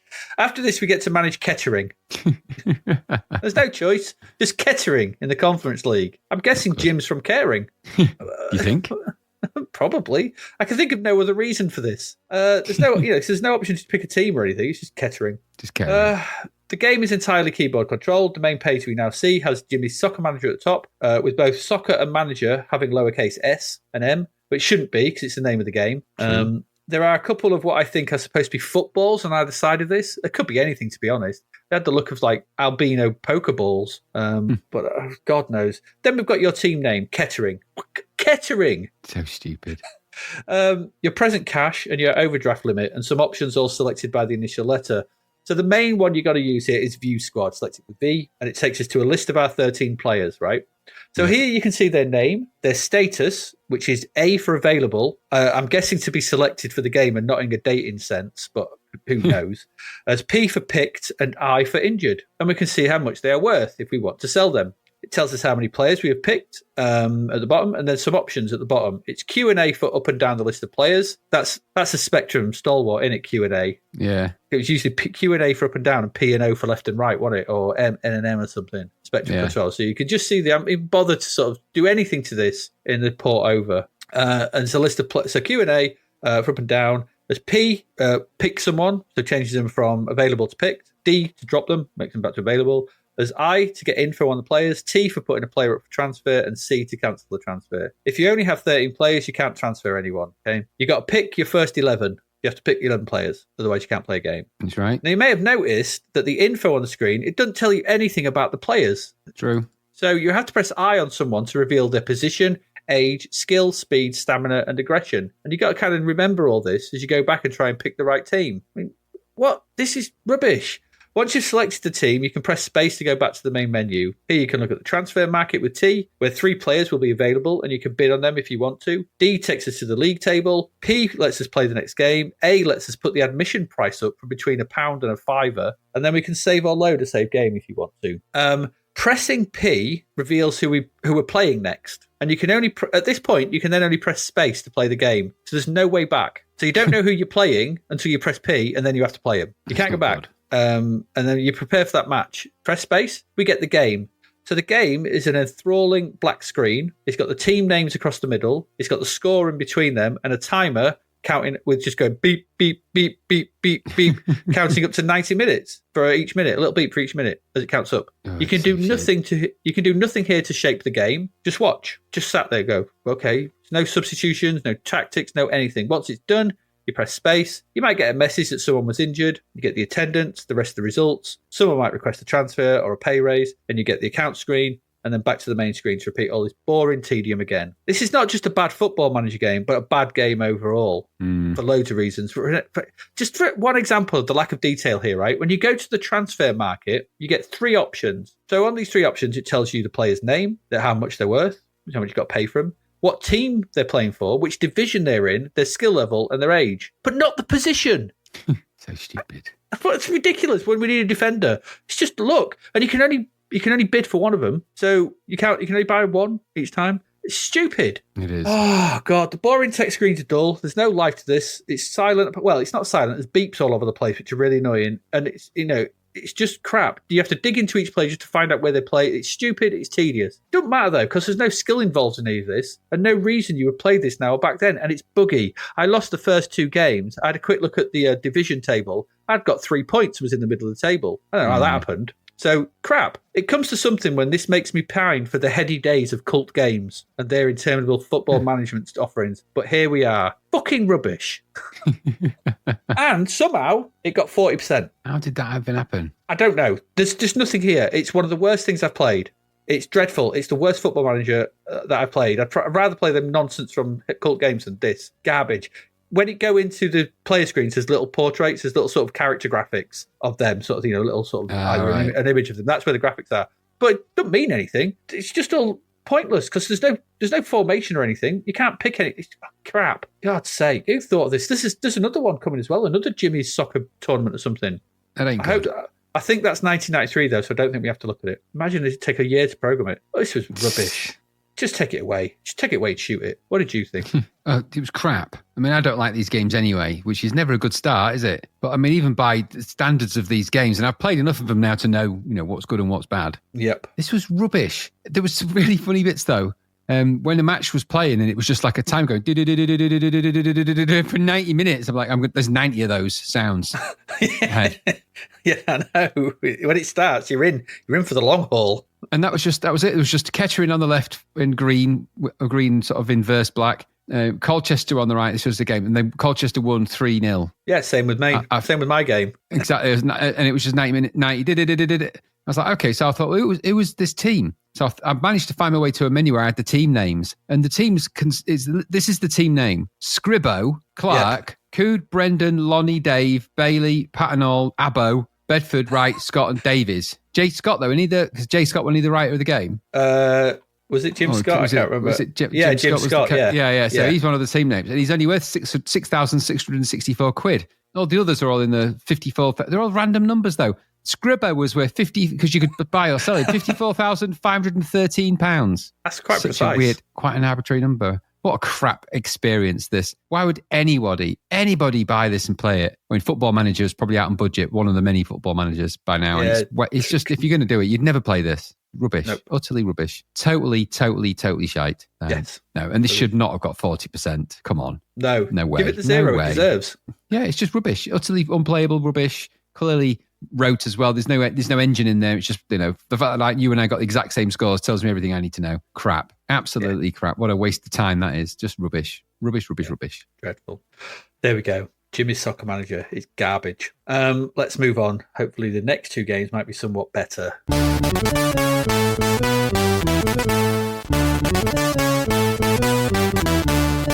I'm not sure. But Graham, on to you now. Tell us all about Flippit. The mysterious Flippit. Yeah, weird one, isn't it? Well, this was apparently released, or at least it's copyrighted, 1988. Yeah. Published by a company called Splash, which was formerly a company called Aurelia, which was a Perth-based, obviously Australian-based company based out of Perth. Oh, right, okay. The person behind this concept was somebody called Alex Aguero. This is the only thing I think I could find that they did. There is an entry for this in the games that weren't as well. I think because it's a bit of a mystery. I don't know that it ever came out officially anyway. I know Zapped reviewed a copy of it, but I don't know. They had no price for it. And there's no price on Lemon, is there? No, they gave it 65% though, which is crazy to me. Yes. This is a single screen puzzler of sorts with a peculiarity around it. So it sort of has a basic look. And the game loads, you've got this quite colourful title sequence with the sort of trippy writing in kind of trippy sort of colours. It's quite a nice effect, actually, and very demo-y looking for its time. And then you've got some sort of basic setup of the game. So, and the idea of this game is, I think there's 60-odd levels. And the idea of the game is to work your way through the puzzle levels. It's a puzzle game, single-screen puzzle game.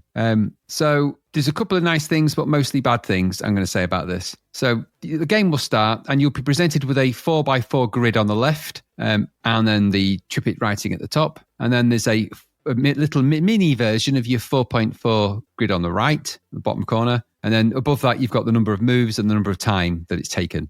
And then on the main grid, two of the squares will be yellow in their first level. And they'll be yellow. The idea of this is that you've got to switch off the yellow squares in order to make your grid match the grid that's on the bottom right. So that's the plan. And you've got to do that in as minimal amount of moves as possible. That's what you've got to do. Yeah. And so you'll go to the first level and you'll click the yellow button. And if you don't do it instinctively and you try it different ways, then the yellow one will switch off and it'll switch on another one and it will move around, or you might illuminate more of them. And the idea is you've got to try and mirror the image of the thing on the right, which at this point is like, so underneath the yellow blocks, there's like these little stacked white blocks, which are kind of like the blank tiles, if you like. So it's pretty clear that you've got to try and match. And that's principally how the game works. And you control this with the joystick, move the joystick around on the squares, press the fire button to switch out the yellow square for whatever it will be. And ultimately, you've got to try and do this in as fast a time as possible. And I don't think the time runs down. I think it runs up. So it's a game where it's going to take you a long while to do some of them. And your number of moves is kind of tracked. If you do it, you'll get to a screen which says, congratulations, you've got the lowest number of moves for this particular level. You have to put your name in because there's a high score tracker. I think it saves the disc, I'm not sure. And then you can move on to the next level. And then the puzzle will be different. So on the bottom right-hand screen, you'll get a different variation. And then you've got to try and press the yellow buttons as well to try and match it. And that's principally how this game works. So you've got to flip these squares over to match, hence the flip it part, to match the image on the right. The graphics in this game are quite rudimentary, actually, pretty basic, but they're quite big and visual. And so you can't really misread it. And there is some sounds to this, but it's all principally quite quiet. There's no music or anything in it. And that's it. The rest of it's kind of very basic looking because it sort of utilizes a very basic looking typeface for most of it. There's on the opening title screen is kind of a typeface.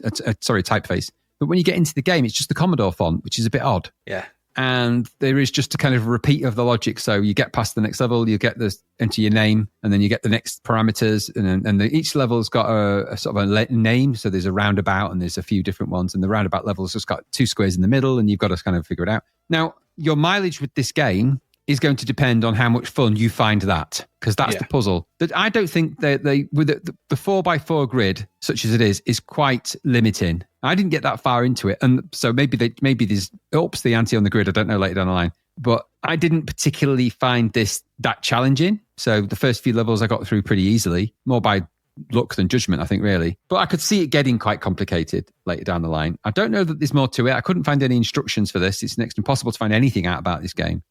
So I don't know if later down the line you get things that challenge you, like some of the squares disappear or blow up, or there's some tricks or something, but that seemed to be probably what it didn't do. So the main thing is, how does it play as a game? It's okay. Is it that exciting a puzzler? Not really. Is there much reward to it? No. And that's kind of the real problem with it. You don't feel like there's much feedback to you as the player. There's not a lot of exciting.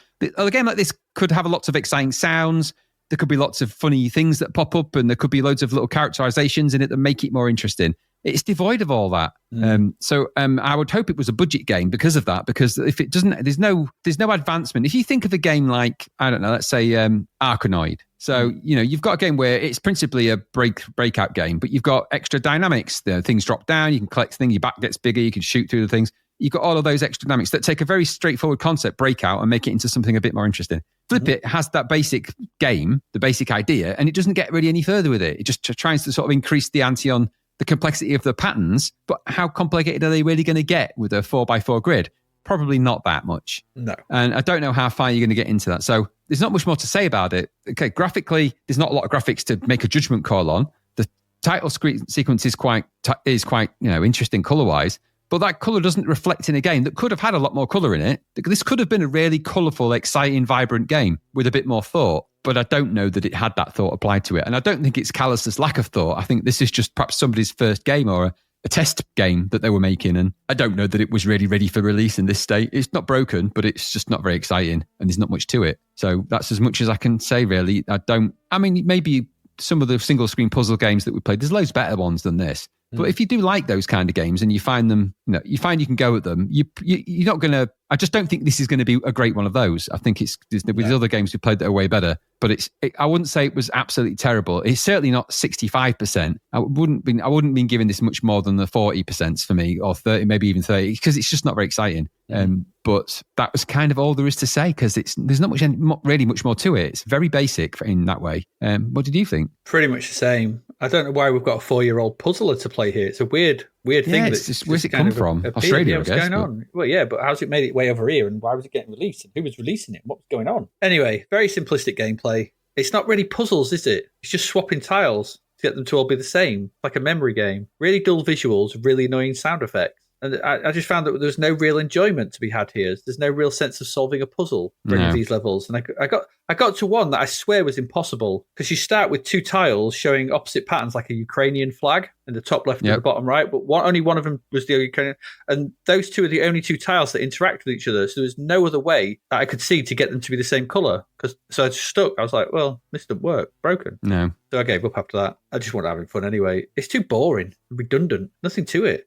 If you want a better version of this, go get a pack of cards, lay them out on the floor randomly, and try to find pairs instead. That's more fun. Essentially the same thing, isn't it? Trying to find pairs. It's just essentially the same thing. More fun. Do it with someone. Just have a bit of fun trying to find cards. It's a memory test. And like you said, bit of razzle dazzle, bit of panache, bit of music, bit of things going on. Maybe revealing a picture or something rather than just abstract sort of symbol, shapes and stuff. Might have made it a bit more interesting, but there's no game here. Not really. So 65% again, way too overrated. Way too. Yeah, absolutely.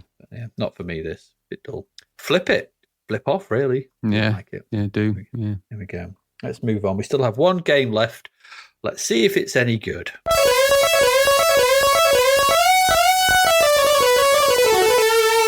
And that game is Alien World. This one. This one, a game that runs Space Gun, a close second for the most boring title of the year award. Not wrong. Alien World. It could be anything, couldn't it?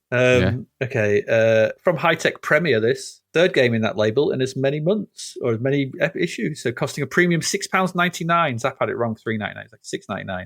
So this was another one that came in a big box with a poster, manual, and media. Okay.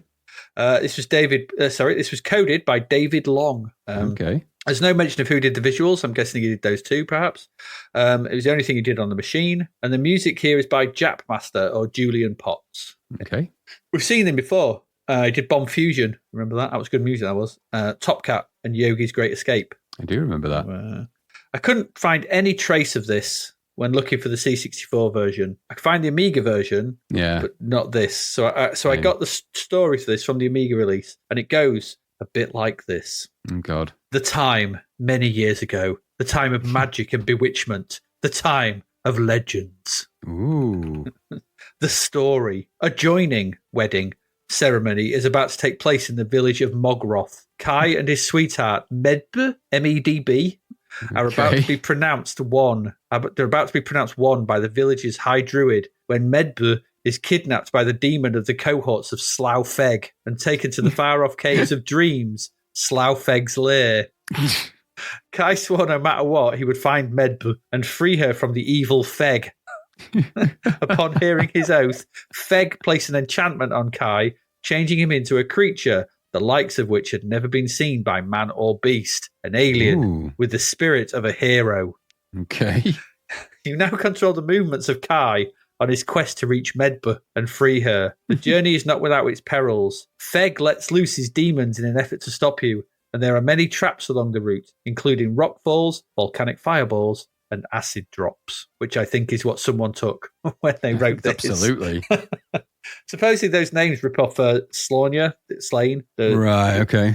I read somewhere, but I couldn't remember them, so anyway. Anyway, it's nonsense. The game starts, it's got a title screen, does not seem to know what kind of game it wants to be from. It's really weird. The logo across the top is all 90s angles. You remember the logo for the film Cool World? Yes. Looks like that. It also came out in 1992. It's that very 19. Right. It's that kind of font. Like lots of. It's like this don't fit that game at all. There's lots of bubbles and smoke for some reason, possibly around the edges, and then what looks like an elf holding a scroll up in front of half his face with the credits on, and then two lots of four sprites just zipping around in a pattern for no reason. It's like about 5 people did this title screen, and none of them spoke to each other. So I've no idea what it's about. I wouldn't say it's quite Homer's webpage, but it's dangerously close in terms of nothing fits together at all. And so at some point, someone should have just stepped in and told whoever did this to stop. Look, you've done enough. That Absolutely. logo's bad. That elf is weird. Why is he holding up a sign with the credits on? What is going on here? Never did, though. There's also some music here, and it's a good piece. And that's because it's eerily reminiscent of Hubbard's Sanction loading tune. It's a bit. Or at least it was to my ears. I'm glad you thought that as well. I was thinking, I've heard this before. That sounds... Just before it went it changes a bit, but I was like, that sounds like Sanction. A lot like it. There's nothing else to do here but press fire. The game loads the first set of levels in. Now, there are 3 separate loads for this, I think. It is 3 separate loads. It goes on for a while and all feels very samey. And the game itself is a weird mix. It's a weird game, this. There is a game that it's very similar of, which I'll mention a bit later on, but it's a mix of auto-scrolling sort of shooting and push-scrolling, horizontal and vertical shooter. Okay. It starts off as a left-to-right push scrolling shooter, but as it progresses, you might find yourself pushing upwards, falling downwards, and going right to left as well. You'll go all around the place. So it's a bit different, You play as a kind of grasshopper, I think. I thought it was a grasshopper. It looked like a grasshopper, didn't it? Well, Yeah. But it'd never been seen by man or beast, so I'm not quite sure. You look like a bit like a grasshopper, and you've got standard controls for a shooter with 8-way movement, and you need to keep tapping fire to shoot. You're also affected by gravity, so you're always constantly having to tap up to keep flying and stuff. So you can fly around the place and shoot and stuff, but you'll be falling down all the time. The screen itself is split. The game takes up like the top 3/4 of it, and the rather confusing UI at the bottom. Someone had ideas for this UI, which look, I'll do it differently. There's a reason why we don't do it differently, and this is why. So it's got, on either side of this UI, there's 2 reclining figures on either side of it. I don't know why. I think that's Kai and Medba, maybe. Who knows? Maybe. It's got your score and your Zen total. Right. Whatever they are. And then there's your health. Now, correct me if I'm wrong. At this point, health bars were a thing, weren't they? We're just bars. Yep. They're really easy to know. But here, it's confusing. This is basically the what's the 3 seashells of health Demolition bars. Man. And Demolition Man, isn't it? It's like what the 3 seashells mean. It's like, so because you've got 2 white circles, okay, and you're like, as you get hit, the top one cycles through all the colours until it turns black. Then the bottom one does the same. When that turns black, you lose a life.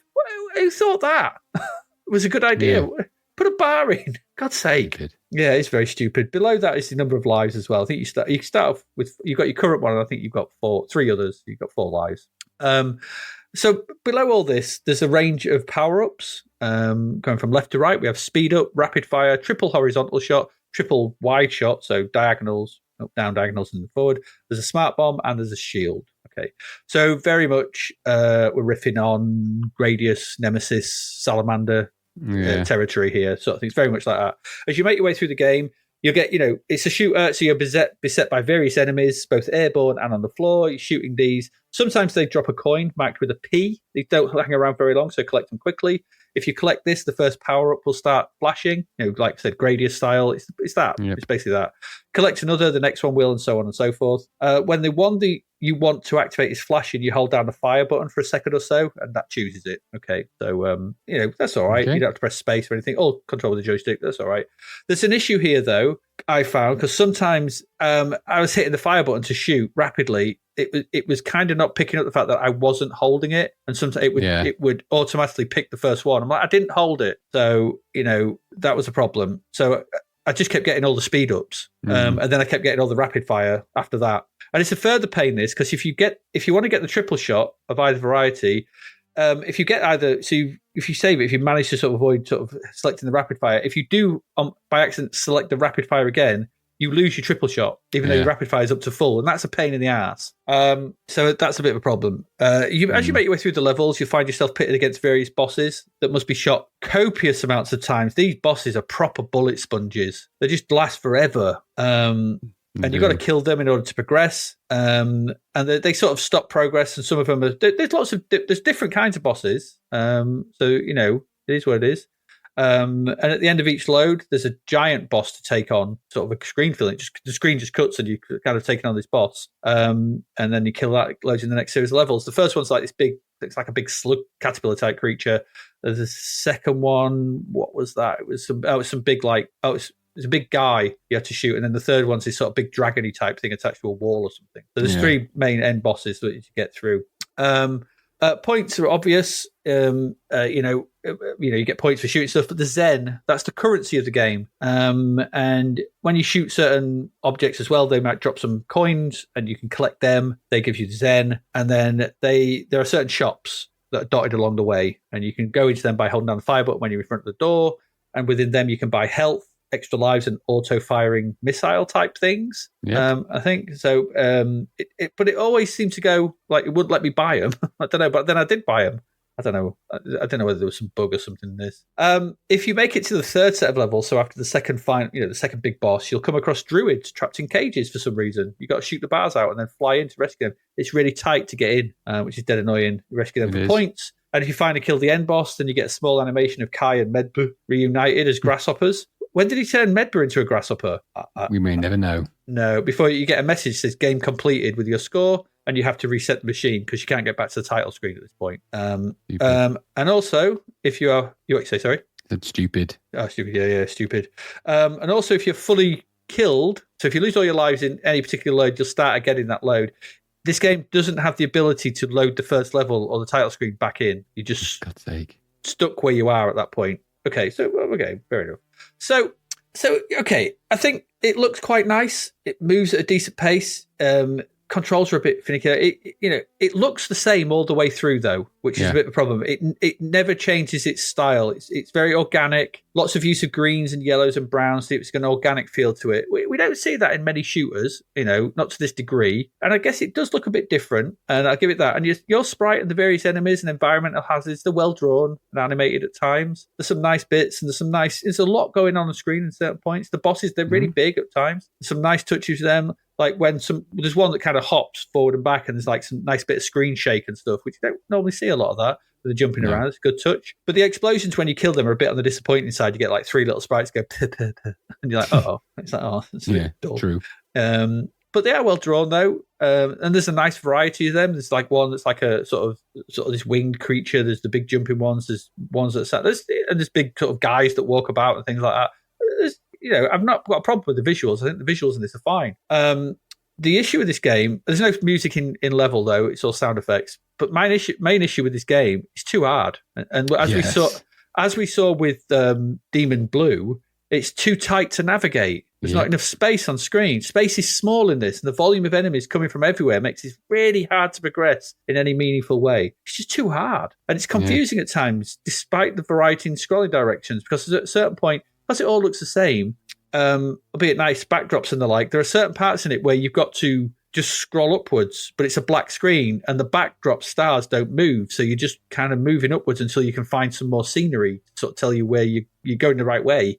Or you might be going down, and the down bits are not push scroll. They turn into auto scrolling bits, so you can get trapped in the scenery and lose a life. Even if you've got full energy. So that's a bit of a pain in the ass. I don't know why it suddenly drops to an auto scrolling thing when it's all push scrolling otherwise. So it's confusing. It all looks the same, and so you just don't know really where you are. It just feels a bit of a chore to play. And again, in-game music would have gone a long way to complement the action. It doesn't have any, so that's £7 though.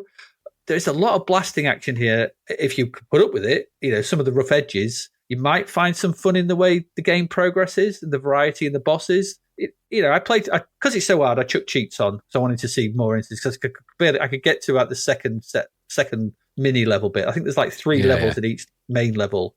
So I chucked some cheats on to sort of to plow through it and see some of the later bits, because I was never going to get them. And then there's no long play on YouTube that I could find to have a look. So that's why I could do some of the later bits. But we've seen this game before. Okay. Because that game is Mr. Heli. Yeah, actually, it completely is. Goodness. Which also did the left to right downwards. And I went back and played Mr. Heli, and it's exactly the same game, just with different graphics, and it's too tight and it's not as good. But that did the left to right, downwards, upwards, right to left scrolling shoot. It did the same thing. This is Mr. Heli in a different version. I was playing it going, I've played this. What is this thing? When it started moving about, and that's Mr. Heli. So Mr. Heli is the better game, obviously. You want something like that, go play that over this. But if you do try this, it's not terrible. It's okay. It's just way too hard and way too finicky and just a bit fidgety with the controls and stuff. And there's it feels £7. It feels like it needed a bit more polish and someone to just say, can we just shrink things down a bit and give the player a bit of chance? Because you just don't. I agree. But I do like some of the visuals, and some of the backgrounds are nice in this and things like that. They're not quite as good as Demon Blue, but the gameplay's better. But it's still way too hard. But it's Mr. Heli in weird druid type form. What did you think? Yeah, I mean, what can you say about this? It was like a weird robo cricket game, wasn't it? A grasshopper game. Odd shooter, just insanely difficult, intensely hard to read at the bottom of the screen. The UI is horrible, and an erratic collection of crazy stuff thrown in there. The actual game itself, I quite like the graphic style of it, and there was some nice coloured variation. So the way they'd split that was quite nice. And the parts where you sort of go, because it's multi-directional, isn't it? So some parts of the game you're going upwards, and there's parts I quite liked about it, but it just felt endless and boring. And like you say, Mr. Heli kind of did it way better. And there's actually other games that are similar to that as well. There's parts in here that are okay, but it is rapidly descending into a shoot 'em up. It's a kind of a Homer's webpage type shoot 'em up variation. Yeah, we've not had one of these for a while, but I found it impossibly hard. I mean, it was on it's IO levels of challenge really for this. And I've just found myself thinking, I played Armalite, and if you're going to do a side walking shooter, there's loads of other games that are better than this that do that. Even Turrican 2 and things like that have got better sequences of this kind of thing in it. So what did it really have? I suppose its price was cheapish, and maybe there's a refreshing thing about it at that, because there wasn't a lot of these around at this time. This is kind of, we've had so many walk and seek games that we haven't really had any side-scrolling shooters, so maybe there's that. Yeah. It adds something. The sound effects were interestingly filtered on it. There was some interesting stuff going on there, a bit weird. But I think that describes my experience of it. It was all a bit weird and a bit scrappy around the edges, and it just felt, again, a little bit unfinished and unpolished in certain places. And in all the places that it really needed to be polished, it wasn't. Yeah. And so I ended up getting a bit bored playing it quickly, and it just meanders on. And the bosses are stupid in it because they're really small. In these games now, the standard size for bosses is half screen. We've seen it so many times. They do get much bigger later on. The mini bosses, the mini-level bosses, the mid-level bosses, they're quite small, but the end-of-level bosses are very big. Maybe I didn't get to the end. No, it's dead hard to get to them. I could only get to them with cheats. Yeah, so you got no chance. I didn't play it with the cheat. I just sort of played it for as long as I could stand it, and I was like, it's just not offering me anything really sticky. It didn't make me want to come back and play it again, which these games need to do. So colourful, yes. Again, graphics are looking quite sharp in places and nice, but it's lacking everything else. So it just seems the graphics guys are doing a wonderful job here and the rest of it's kind of letting them down. Not very exciting, not very inspiring this. We've seen way better. Go and play Armalite, it's out on budget. Go and play that. Yeah. I mean, there's some nice, as I said, visuals are nice, but it's just too hard, isn't it? It's too hard. Yeah, way too difficult. The level designs as well. They do that thing in this where you've got to kind of fly over a thing and there's like a small, you've got to go over a bit to drop down and go under a bit, but there's loads of enemies in that section. Yep. Which you can't shoot. No. Nope. Because you can't get into position because your bullets don't go through the scenery. And they're just meandering about in that small gap and you can't do anything but go into them. No, so I couldn't make much. It's that kind of level design and enemy placement which let this down because it's not good. Yes. And I couldn't make much heads or tails of the upgrades. I just ended up getting loads of speed ups and it became next to impossible then. So yeah, that's what I mean. Yeah, you will do. I mean, they're quite they're basic, but the way you choose them and the way that you keep getting that rapid fire thing because you'll be hammering the fire button and that it reads it as you're constantly pressing it and then fires it off. Yeah, I mean, at this point, I'd have preferred it press spacebar. Yeah, it's just crazy because it's not clearly not working in game. But there you go. Anyway, I mean, it's a deport from the Amiga, I think, the Amiga original. So, which I don't know what that was like, but probably a bit better. But yeah, the story's crazy. The ending's pointless. And so it's not. It is what it is.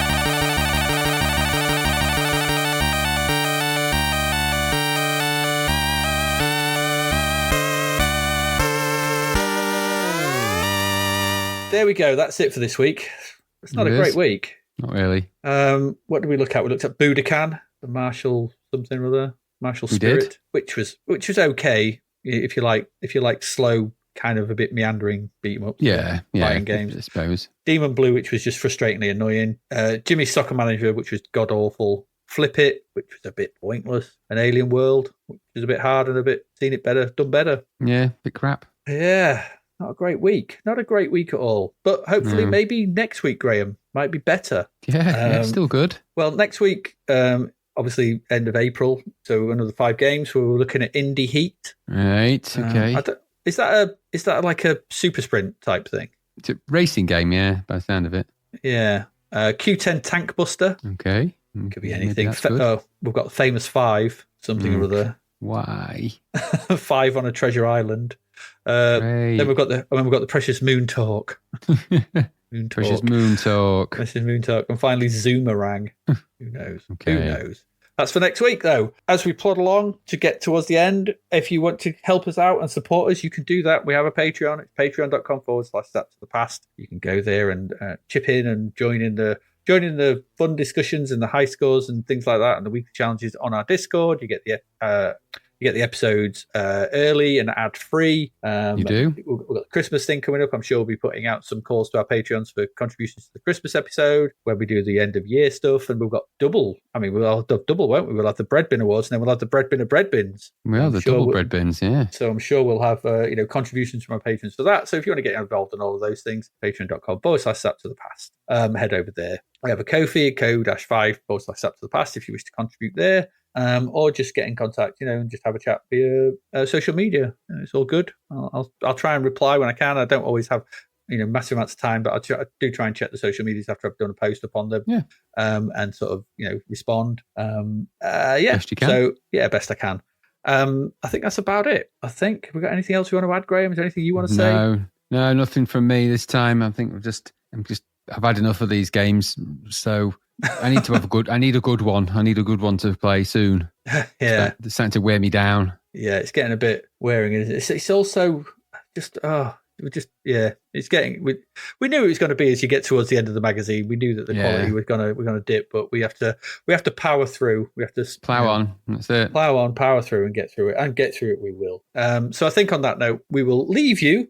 Not a stellar week, but you can't always pick and choose what you get to play. It's true. So on that note, I have been Adrian Mills. And I have been Graham Raddings. And you have been listening to Zapped to the Past. And we'll see you again next week. Goodbye. Thank you for listening to the Zapped to the Past podcast. We hope you enjoyed our deep dive into the world of Commodore 64 games, as well as the music, films and TV from around the 1980s, driven, of course, by the issue of Zapped 64 magazine published at that time. We will return with a whole new batch of games and stuff to talk about next week. Until then, if you want to listen to or download previous episodes of Zapped to the Past, and why wouldn't you, they can all be found on our website at zappedtothepast.com, as well as being available on Podbean, Apple Podcasts, Google Podcasts, Spotify, Deezer, Audible, Player FM, and, well, pretty much anywhere where we can upload them. By the way, we do always love to hear from our amazing listeners, so if you'd like to contact us about anything in the podcast or beyond, you can do so by emailing us at zappedtothepast@gmail.com. We're also active on Twitter under @ZapToThe, as well as Facebook, Instagram, and most social media platforms. Just search for Zapped to the Past and you'll find us. Oh, and if you like the podcast and what we're doing, please do like, share, review, rate us. It really helps. Something, apparently. The Zapped to the Past podcast is written and produced by Adrian Mills and Graham Raddings and recorded at FlakyBits 2.0 Studio. All opinions expressed are those of the writers, and while we indeed love Zapped 64 magazine, the Zapped to the Past podcast is not affiliated with it in any way. Stay safe, see you next time, and remember, we play these games so you don't have to.